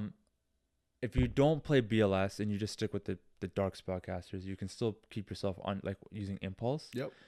Yeah. The other side of it is also an Impulse plus what these effects already do is really tough, because you can't, like, just negate or destroy. Oh, you can't negate it, but anyways, you can't destroy it because of this card. Mm-hmm. But then, if you're able, but like, you couldn't do Impulse if you played that one BLS. Yeah. But the thing is like, if you don't have to necessarily play the one BLS or the BLS at all. But even if you do, it is the only one of Earth. So how you facilitate your use of impulse and that BLS might just be up to your discretion, because you might just use that BLS as discard fodder anyways, or use that BLS as, you know, material for a ritual summon rather than actually using it for its effects, because its effects are already very similar to that of the other chaos. Magician of Chaos to protect your back row. So you're just not going to get like a plus 1500 plus a second attack. That's all you're not going to get out of it if you do whatever. Now, dude, this card in tandem with Master of Chaos. Now, BLS or the Magician? The Magician. Right. Now we're kind of talking. Right. Now we're kind of Master of Chaos becomes a lot better now. Yeah. Right? Because again, now that you send these off for DMod, you can now like facilitate it so much better. Now this part I think is the crazy part. Which card? Which card? The ritual spell itself. So this is something we've seen in my opinion, any ritual deck that's ever done shit in the game. Yeah. So I'm starting that conversation from like Gishki and then moving forward. Gishki, a little bit degenerate. It was like an FTK. Yeah. It could play for like literally 45 minutes on one turn and just stall people out of the game, and then burn for like 1,000 and win the match. It's crazy. Or deck you out. Okay. So from Gishki to like Nekroz to then like maybe Megalith, I guess I'd put in that conversation. Drytron, Voiceless Voice. I'm probably forgetting one or two, but those are like the main ritual decks. Yeah. The common theme I see with ritual decks that can actually be viable are a way to recycle the materials used. Yes. So if you look at like Draco Tail, right? I use 2 monsters to fuse. I sometimes use 3 because Femena goes to the grave. The 2 in my hand go to the grave. Arthalion immediately gets those back. So I spent 1 card and got 1 card out of it. Yeah. My resources haven't depleted that much. Yeah. Then, on top of that, the ones that I use for fusion material get me 2 other cards. So now I'm actually up. Yeah. I spent 1 card and I got 3 out of it. That's +2. Arthalion is crazy for that. Yeah. With ritual decks, it's really tough to accrue hand advantage.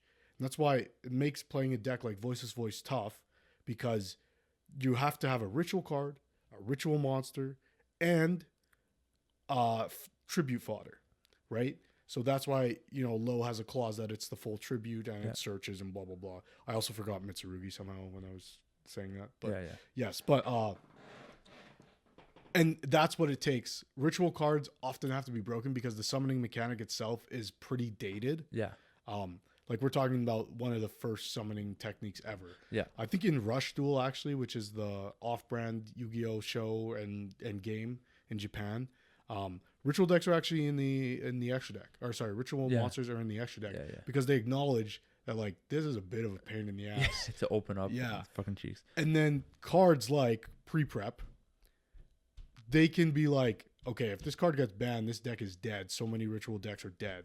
So we can't ban this card. But then this card is so good, like just being a +1, that like when a ritual deck is meta, this card feels super oppressive. Because it's just like, okay, add Habakiri and Mirror. Because it adds the spell? This adds a spell and the card that's listed on it. Oh, okay. So it checks the spell first and then adds the thing. Yeah. Okay, so this is pre-prep target.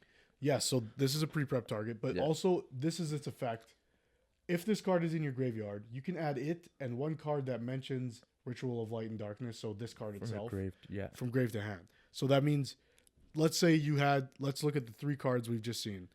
The Magician, BLS, and this card. If I activate this card and summon one of those 2, I can now add those 2 cards back. This card and the other one that mentioned it. So I've spent 1 card. I used 3 cards. And I've gotten 2 of them back. And now I have a monster on board. I'm not going neg. Not going neg in a ritual deck is really good. Is what makes it competitive. Because then you can actually accrue resources.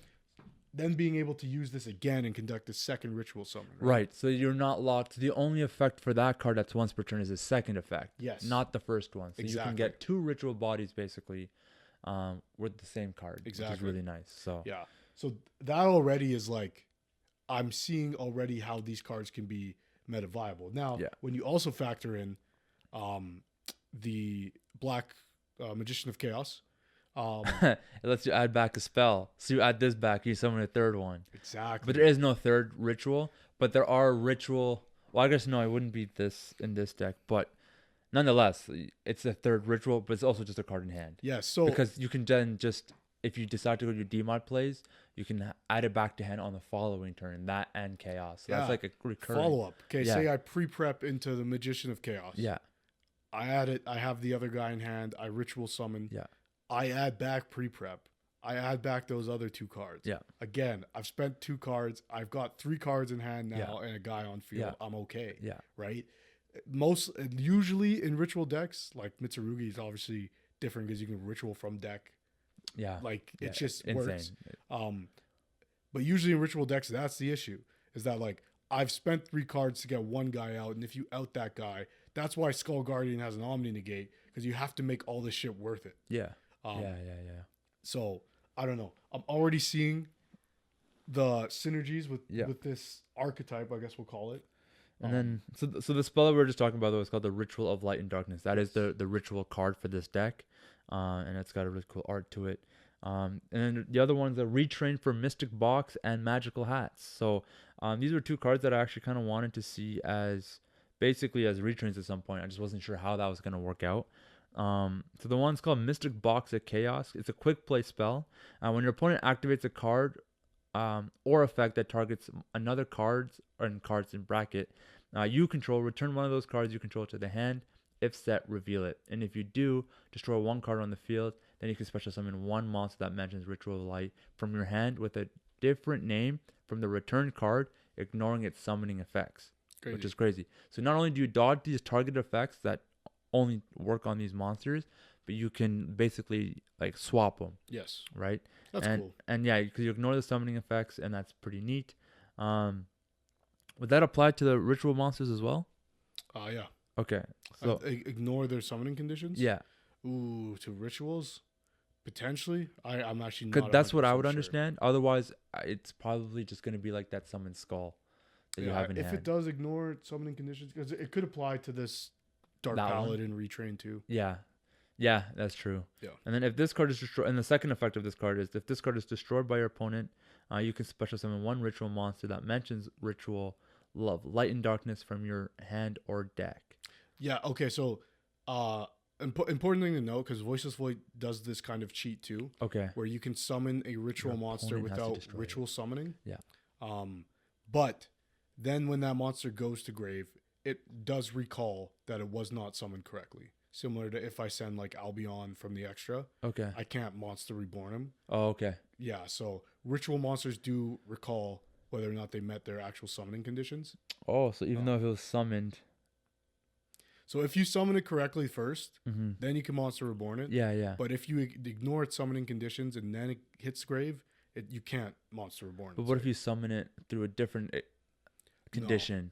No, like if it says like special summon it, ignoring its conditions. Yeah. It would have to specifically say ritual summon it.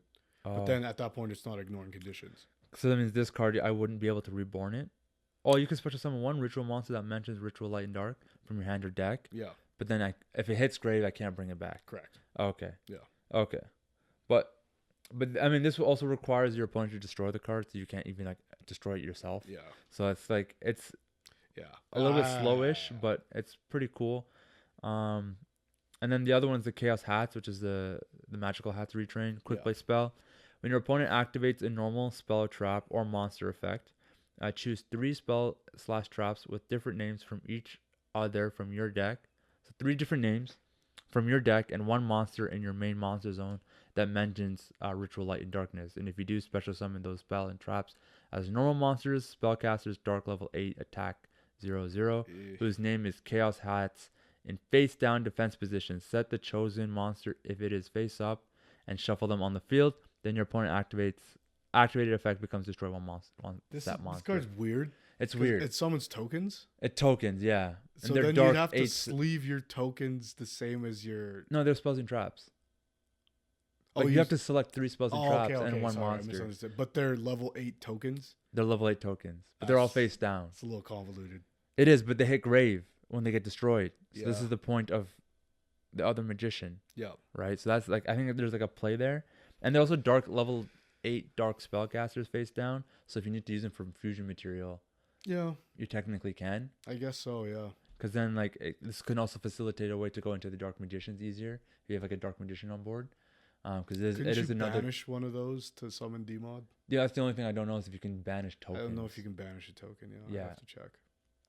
But Definitely can't overlay with them. no. Okay, so then if you could banish them, that'd be insane.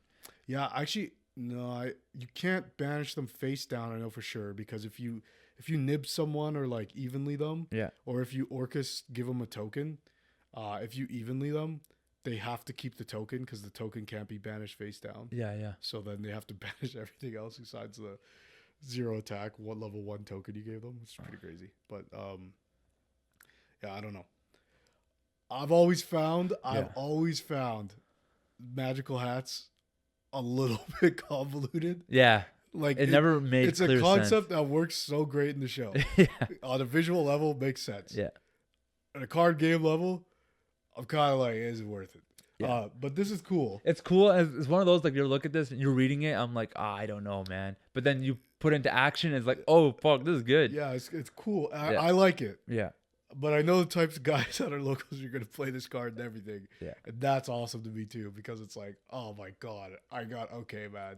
I don't know. Magical hats, Yeah. figure something out. Because then, Type because you shit. changed, I think it says like, then your opponent activated effect becomes destroy one opponent's set monster. So whatever effect you use, whether from a normal spell trap or a monster effect, Oh. now gets changed to pop. So if you do use something like really crazy, like Droplet, for example, if you don't use a spell for me, like to send off of it, then I just change the effect of Droplet to pop one card.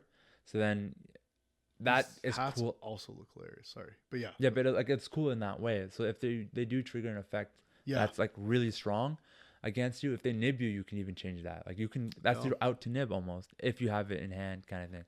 But no, it's cool. It's really cool. I think it's like these quick play spells are definitely one of. And then there's a continuous trap called Mind Shuffle. You can only use the first effect of this card's name once per turn. You cannot activate this card's first and second effect in the same chain. During either player's turn, you can add one monster that mentions Ritual Light and Darkness from your deck to your hand, then discard one card. This is a continuous trap, so it's a bit slower. When your Yeah, opponent but activates, You can place this off of, or set it, I guess, off of the new Paladin. oh, okay. Yeah. Okay, and I'll get to that after this then. Mhm. When your opponent activates a card or effect, you can return one level 7 or higher monster you control to the hand. Special summon one monster with a different name from your hand that mentions Ritual of Light and Darkness, ignoring its summoning conditions. So as a continuous trap, this is pretty good. If you are going to run it, if this deck does need it or require it, then it is a one of for sure.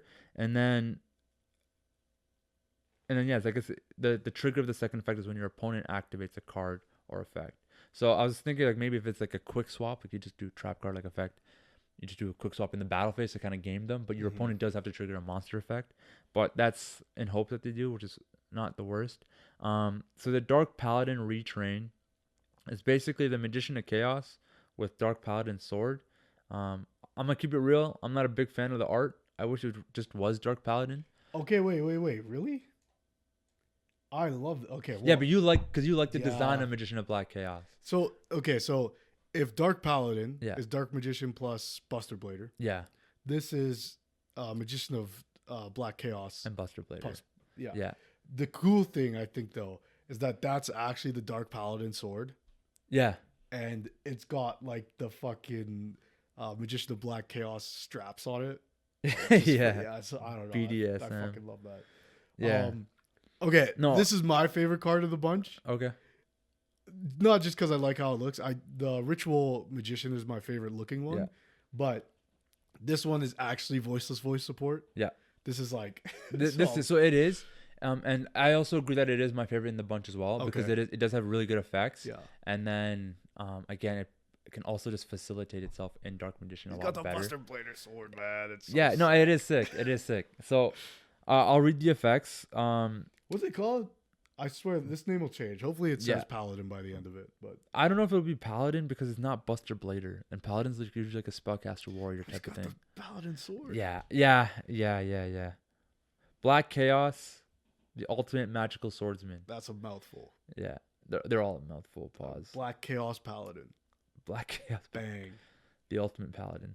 Anyways, PDE. cannot be normal summon / set. Must be special summon from your hand by shuffling one spellcaster or warrior ritual monster from your hand or graveyard into the deck. Come on. Must be special summoned from your hand by shuffling one spellcaster or warrior ritual monster from your hand. So if they're bricks, they're not bricks. Hey. That's the okay. So that's actually really good because you can shuffle them back to your deck. Wait. Opening hand. Pre-prep. This guy and one of your ritual monsters. This sounds like an inherent too. This doesn't sound like an activated effect. Cannot be. Must be special summon by shuffling. That is inherent. Yes. Wow. Yeah. So this is also like your demod play Yeah. without needing to like because Yeah. Okay. Get this. Okay. Right. You have pre-prep in hand. Let's Yeah. say you're playing it at 3. Yeah. And you open a ritual monster. You brick. Okay. You have this guy in hand. You shuffle that back as cost, as inherent summon, special. Then activate the fucking pre-prep. Yeah. Add it and the ritual spell. And now you have tribute fodder. Yeah. Bro, I'm saying that's kind of nasty work. Now, he is unfortunately a Well, it's dark crazy. monster. No, but the crazy thing is you have pre-prep. You just summon him. Go demod search Pharaoh's Servant. Reveal your pre-prep. Now you got Dark Magician flowing. Yeah. And then you set your gaze. Mm-hmm. And then now you have rituals. We're cook. Oh my god. Yo, we're cooking. Okay, and then so it's first effect. You can discard this card. Place one continuous trap that mentions ritual. Oh, okay, so that's what that continuous trap was. Bro, it shuffles back the illusion of chaos. Yes, yeah, that's why Illusion of Chaos is at 3 because it searches your Pharaoh's Servant. Oh my god. Okay. Hold on. Yeah. So you discard this card. Place the one continuous trap. That was the trap I just read before this. So that's why you play it in tandem. It's basically your maiden. Yep. This is the maiden we're talking about for Dark Magician. Wow. This is it. Then we go demon. the switch up. Yeah. So yeah, you get the ritual place up or the trap face up. Unaffected. The second effect is unaffected by your opponent's activated card effects while you have a ritual spell in your graveyard, which is insanely good because it just has a 3k body that's just untouchable, basically, as long as you have a ritual spell in your grave. And then once per turn, you can banish 2 cards your opponent controls. This is only on your turn, but this if you go second, this is great. You can banish 2 cards your opponent controls is fucking insane. It's really good. We just talked about Envoy. We just talked about the new guy. And this is just that. Yeah, so the 2 rituals all both banish on summon or like not chaos. on summon. Yeah. So each of them banish 1, and if you can summon them in like together, like in rotation, that's 2 banishes. Then you go into this, that's 2 more banishes. You go in rotation with Dark Magician that has the circle with banishing, really good. Also, and your opponent's on Malice. Your opponent's on Malice, but it's man, Malice isn't gonna do much against a board that's like fully equipped with this. No. So then we got a new summon Skull, Skull Archfiend of Chaos. You can only use the first and second effect once per turn. If this card is in your hand or graveyard, which is cool that it's engraved and it can do stuff, you can target 3 cards in your graveyards and or face up banishment, including a card that mentions Ritual of Light and Darkness. That's also insane because the other 2 don't have to mention. No. That's insane. No, so this is good because now it lets you again bring back the spell if for whatever reason they've belled you, because this is a very bellable deck. But then there's like the recursion here is really good because there's different avenues of like, I can do that. You were talking about called by before. Yeah. Shuffle it back. Yes. But also like if you have to use your vanilla to like summon demod, you can now bring it back. Yes. So we're talking about like when we play Diabell, we're talking about Susurrus. This is your way to bring back your banished monsters. This is now when you go gaze and you lose your monster to the banishment, this is your card that saves it. 3 cards, targeting 3 cards in your graveyard and or face up banishment is really, really nice because 3 cards is so good. This is a way to like just have recursion in your deck. You could play cards that you would at 3 down to 1. Cards like Soul Servant could be played at 1 because you just set it back from your banishment after you've drawn what you needed. Cards like Magician's Souls could be played at 1 as well because then you could just set it back. So this might be a card that you play at 3 maybe because if it's in your hand it kind of works. Anyways, so you target those 3 cards, including a card that mentions Light and Dark. So you gotta make sure you have that. Other than Skull Archfiend of Chaos, place them on the bottom of your deck in any order. Then you can special summon this card. So it might not even be a 3 of because of just its ability to just kind of recur itself. As long as it doesn't hit banishment, then you can use its effect and summon it as much as you want. If this card is sent to the graveyard, you can send 1 ritual spell from your hand or deck to the graveyard. Add 1 ritual monster mentioned on it from your deck to your hand. So if this card is sent to the grave, you can send 1 ritual spell from your hand or deck to the graveyard. Add 1 ritual monster on it from your deck. So does this get you into the spell immediately? Yeah, I can send the spell to the grave, and then the spell can add itself. And 1 card. So it and Skull and that. Yeah. So that is your starter. Yeah. But then you just need to get them on board is the Now, I gotta say, of all these cards, this one's my least favorite artwork. I agree. I think one of the best ones, honestly, the Celtic Guardian. Oh, yeah, we'll get to that one. This could have been done cooler. This one, it's just not doing it for me. It looks like, Skull Guardian is in Skims or on Ozempic or something, and I don't know. Skull Guardian? Summon Skull? Summon Skull, yeah, I don't know. I'm not feeling the artwork, but maybe it'll look good in like a nice rarity or something. I see this being a fucking common. That's gonna be a secret, dude. You think so? It's the starter for sure. Ultra. Then we have the Celtic Guardian. Yeah. So I've been saying this for a long time. I want a mystical elf archetype. Yeah. I want it. Yeah. Because we got the dark elf, mystical elf. Yeah. We got the ancient elf. Yeah. And we have Celtic Guardian, who's not an elf by name, but in description is an elf warrior type of thing, Yeah. So like that archetype would be sweet. Flavor text, yeah. So I was always hoping that there would be like a Celtic Guardian normal summon monster that like searches you in elf, and then they do crazy shit. But Celtic Guardian is just the entry level BLS. Yeah, type shit. Yeah. But out of all of them, this one's definitely up there. This is fantastic artwork. Yeah, it's really nice.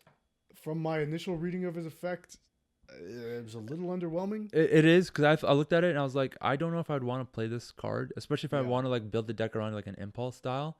I don't know if this card really facilitates that, because it is a light, so then I just wouldn't want it to be my normal summon either. Like if this card is normal special summon, you can activate this effect. You can only special summon from the extra deck once for the rest of this turn. Also reveal your entire hand, and if there is a card that mentions Ritual Light and Darkness in it, you can draw 3 cards, then discard 2. So it's Graceful Charity. So, okay. Yeah. It's Graceful Charity. Yeah. So, and here's the thing. The way this deck's designed, you don't need the extra deck. The extra deck is more like, and not in the sense that like you need to summon a lot. No, you just don't need more than 1 summon on this first turn that you're activating this yes, card, which because is you just make demod set gaze. That's all you pretty much need to do, because then that already like insulates your board. It's Graceful Charity. Yeah, and I get to show you my rituals. Discard 2 cards. Yeah. Then you send the fucking Summon Skull, who's gonna send the. Yeah. So it's actually not too bad. You just need to make sure you don't draw shit. That's the big thing. But it's drawing 3, discarding 2. So it's not the worst. I think it's actually pretty decent. Okay, so was this the effect you're asking about, like that ignores summoning conditions? Because this one does. It says you contribute this card, special summon 1 ritual monster that mentions Ritual of Light and Darkness from your hand. Not this one. It was this quick play spell. Oh, okay. This one, I believe you're going to be able to dodge the ritual condition, but then it's not correctly summoned. But that's fucking insane.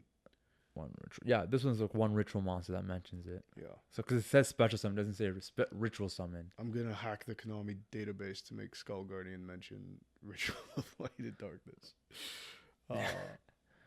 It'll work. Yeah, because then the second effect, you contribute this card, special summon from your hand. So you gotta hope that you draw. So I'm just trying to think like the ratios for these ritual monsters. Like, are we playing, like 2 of each, 2 and 1, 3 and 3? Like because like maybe when you play cards like pre-prep and prepper rights, you just search them anyways, so they're already your spells. So maybe you wouldn't want to. I think the only ritual you would play 3 of is like Illusion of Chaos. So if you want to play with Dark Magician, Otherwise, maybe not. But you just need to make sure that you have like the ability to kind of get these cards in rotation. So the other thing I'm thinking is like branded, when you go branded fusion and send this Summon Skull as material. Oh, okay. So then that way it's like Albaz in that. So it's like a light. It's your darks. That is a bridge. Yeah. So then that is a bridge for sure.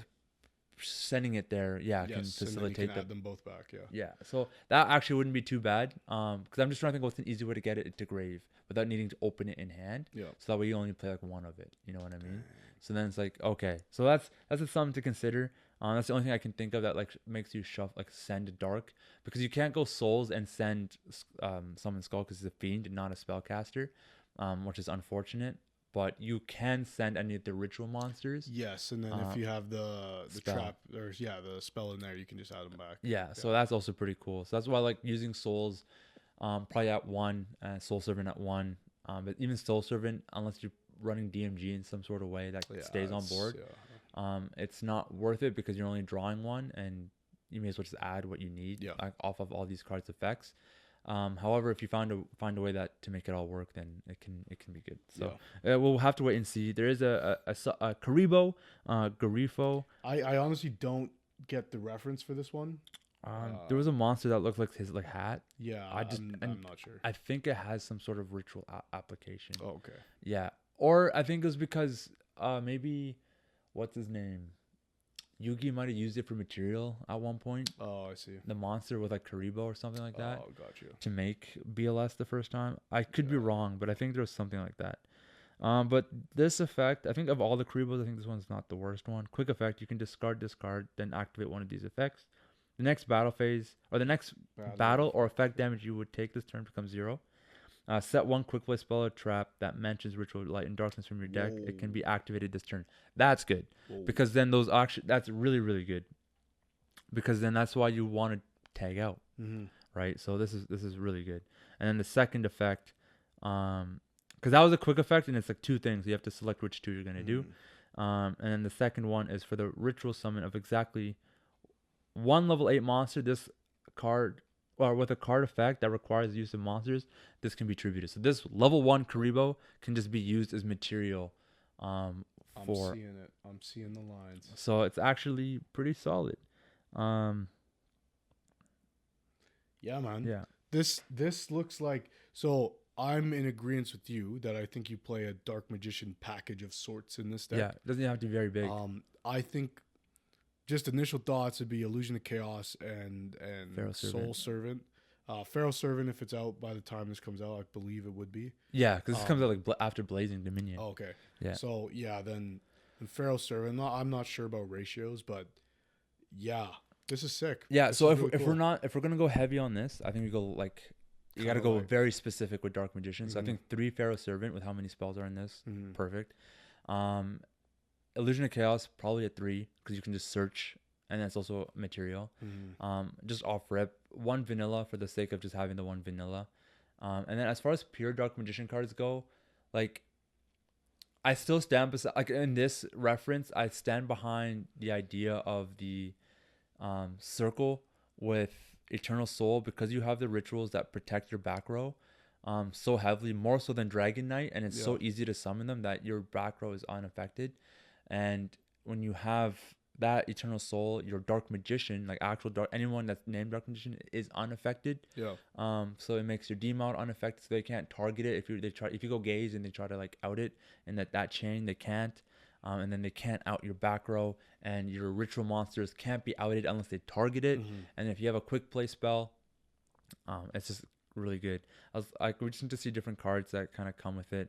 But like we're also, if you're considering like cards like pre-prep and prepper rights, then it really tightens your deck. Yes. Which means then maybe your ritual counts are smaller. Maybe it's like 2 of the chaos, 1 of the BLS. Yeah, I think so. Or and then like 3 illusions, maybe even just 2 illusions still, because you do have access to pre-prep or prepper rights, because prepper rights you search the ritual. So that's why you go into that kind of, it depends on also your hand and how much of the ritual spells you open, Pharaoh Servant and whatever. But even Pharaoh Servant could probably be a 2 of if you really need to like cut things down, but because you already have so many ways to access the dark spellcasters to get into DMod that you don't need to force it. And as long as you can kind of already set up that initial, dark magical circle with Eternal Soul with the first one, then that's good. Secrets of Dark Magic, because it is a quick play fusion and a ritual card, that can be playable as long as the ritual spell doesn't say that it has to be Dark Magician. If it says that you have to use Dark Magician, that's fine, because you can just use DMod.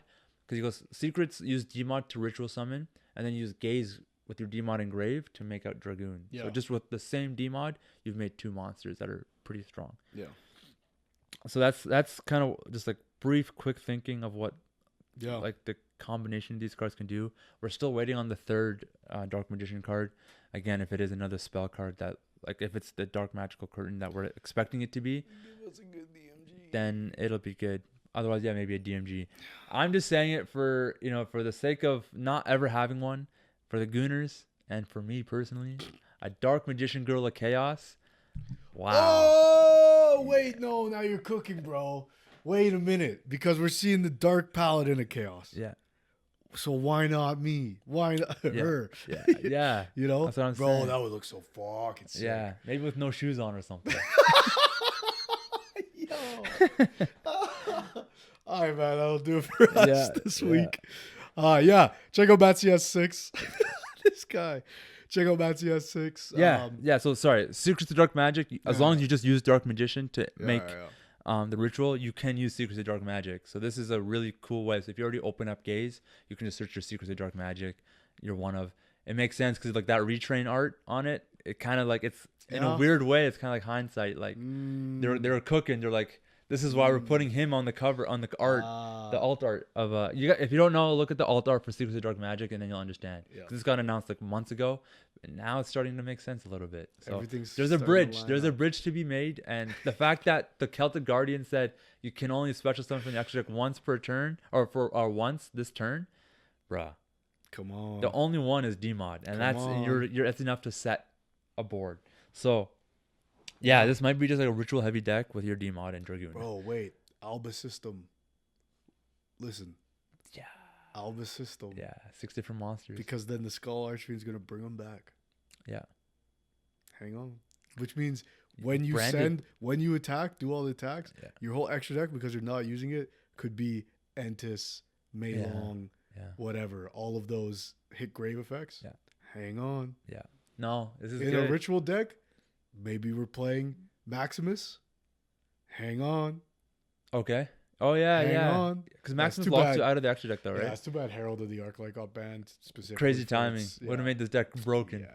I think there's something about this deck that also facilitated a Mitsu package. I can't remember which card it was. Yeah. It bridged to Mitsu. I think the Dark Paladin guy bridges to Mitsu.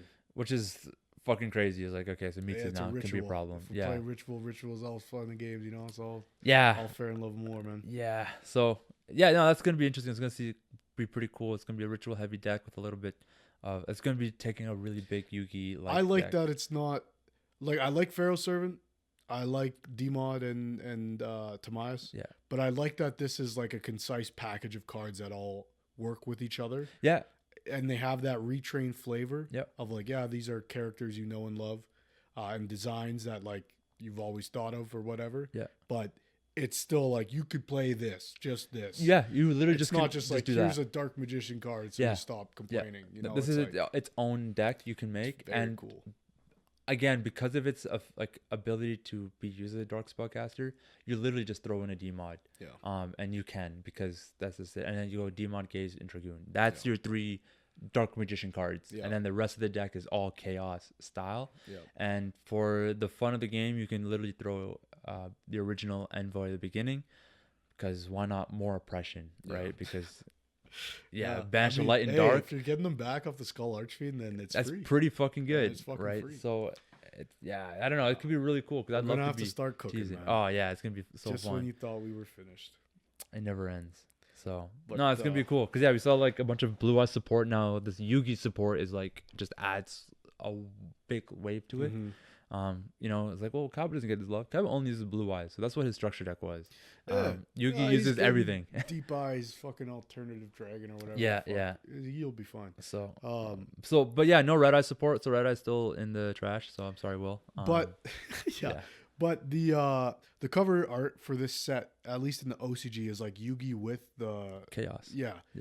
So maybe this is like similar to like the Legendary Duelists sets. Yeah. That have come out in the past. Maybe this is more akin to that. Okay. So that we will get a Kaiba one, we will get a Joey one, whoever else. Yeah. Maybe they go protagonists, like, so maybe there's like a Yusei and a Jaden and whatever, right? But maybe they want to like go back to the old school look of packs. Yeah, Because they always it had looks Yugi so on them. good, dude. It does. It does look so Because good. it does go back to the Invasion of Chaos. Invasion of Chaos, exactly. Yeah. So sick. it's always exciting because I always looked at those packs. I was like, oh, if I see Yugi, I was always buying a pack. Yeah. Pulled cheeks, but like now it's like now I understand. Yeah, It's a little bit different. I really don't love that the cover cards are always like an anime monster, but like a retrain of it. Yeah. But maybe the fact is they're just missing like an anime protagonist on them. Yeah. Because I wouldn't mind. Like I get it financially, like or marketing wise, that like competitive players are going to buy the sets anyways. Yeah. The cover card, like it doesn't need to be Fiendsmith Engraver. Yeah. Even though that's the card we'll all remember from it. Yeah. Yeah. It's Exodia because you're walking by, you see Exodia, you're like, ooh. Yeah. Yeah. But yeah, I think Yugi might accomplish that same thing. Yeah. Like so. And this is what this looks like. Is like the cover card is the Chaos, and that's like the sought after card. At least so far we know. We don't know what is going to be crazy. That's going to be in that set. What hand traps, other archetypes. Dude, what if it's like a straight up like Invasion of Chaos like retrain? Yeah. And it's all of that. So we do get BLS. We get Emperor Dragon. Crazy. That'd be crazy. Yo, that's going to be the next wave of support for this deck is going to be Emperor Dragon. No fucking question about it. That'd be so sick. Support? The next wave of support for this deck, like if this comes out, 1 month, a couple months later, it's gonna be the next wave of support with like support cards for this same archetype. You think they do BLS and Emperor Dragon for the same deck?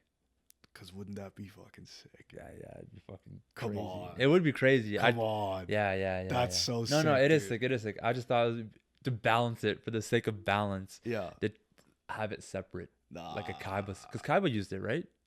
Emperor Dragon, I believe so. Yeah. Yeah. So like, you think it'd be like, but not even from a show perspective, from a metagame perspective, like those cards were popular at the same time. Right? Yeah. Because you could, they're both boss monsters for your deck. For your Chaos deck, go format shit. Even Chaos Sorcerer, he could get a retrain too. That could be solid. Because he was pretty cool in his own way. Yeah, like a Link 2. Yeah. Yeah. No, it's cool though. This set is pretty solid. I know I always bring this up so many times. Chaos Angel, Celtic Guardian is a level 4. The Skull Archfiend is a level 6. Light and Dark, and Chaos. It fits the theme. Just saying. Yeah, that could be your one summon though, if you use the Celtic Guardian effect, which is Graceful Charity, so you're using it. Yeah. Yeah. So I mean, hey, maybe. Hey, we're excited over here. It sounds like you have a lot of space in the extra deck, given that it is a ritual based deck, so you can just squeeze that in there. Yep. And then Super Poly probably just Super Poly targets because your board is so insulated and safe that you can set it whatever you want and you're basically okay. So it's good. Yeah, because even the Karibo is pretty gnarly. That you can set the quick play spell and use it that same turn. Yep.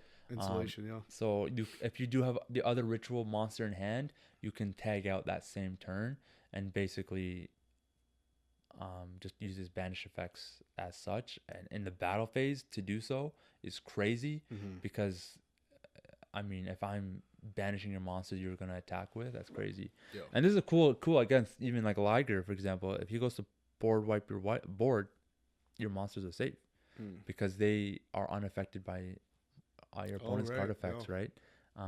At least your monsters are like those ritual monsters. But if they also protect your back row, then because they don't target, right? Yeah. Then Liger's like, oh, okay, I guess I just pop maybe D-mod. Yeah. But then if you're summon drinking, you're okay. Anyways, cool. It's cool. It's neat. It's interesting to see. I'm very excited. I always like to see Nostalgia as a retrain. Yeah, no, this feels like a deck that was made like for you specifically. Yeah, because it's like a Yugi retrain and also it's Dark Magician and also it's like good. Yeah, because we've been pulling our hair out trying to make Dark Magician work, and it's like, check out Matt's because you'll see what the lengths this guy went to try to do that. Yeah, but that'll do it for us here. Yeah. Thanks for coming, man. And yes. Check out Matt CS. Matt CS 6 is live now. Check out the matches we're posting. And we're gearing up towards regionals. Yes. Not sure what that's going to look like in terms of play testing, because at a certain point we're going to have to lock the fuck in. So I don't know. I don't know if Matt CS, like if we'll have to take a couple weeks off or something, because it'll be like definitive play test sessions. We don't want to be giving the goo out, but we'll see what happens. Like from uploading. Yeah. But we can just keep it in for uploads after. Yeah, maybe. Yeah, maybe that's the call. All right. Thanks, guys, and we'll catch you next time. Deuces. Peace.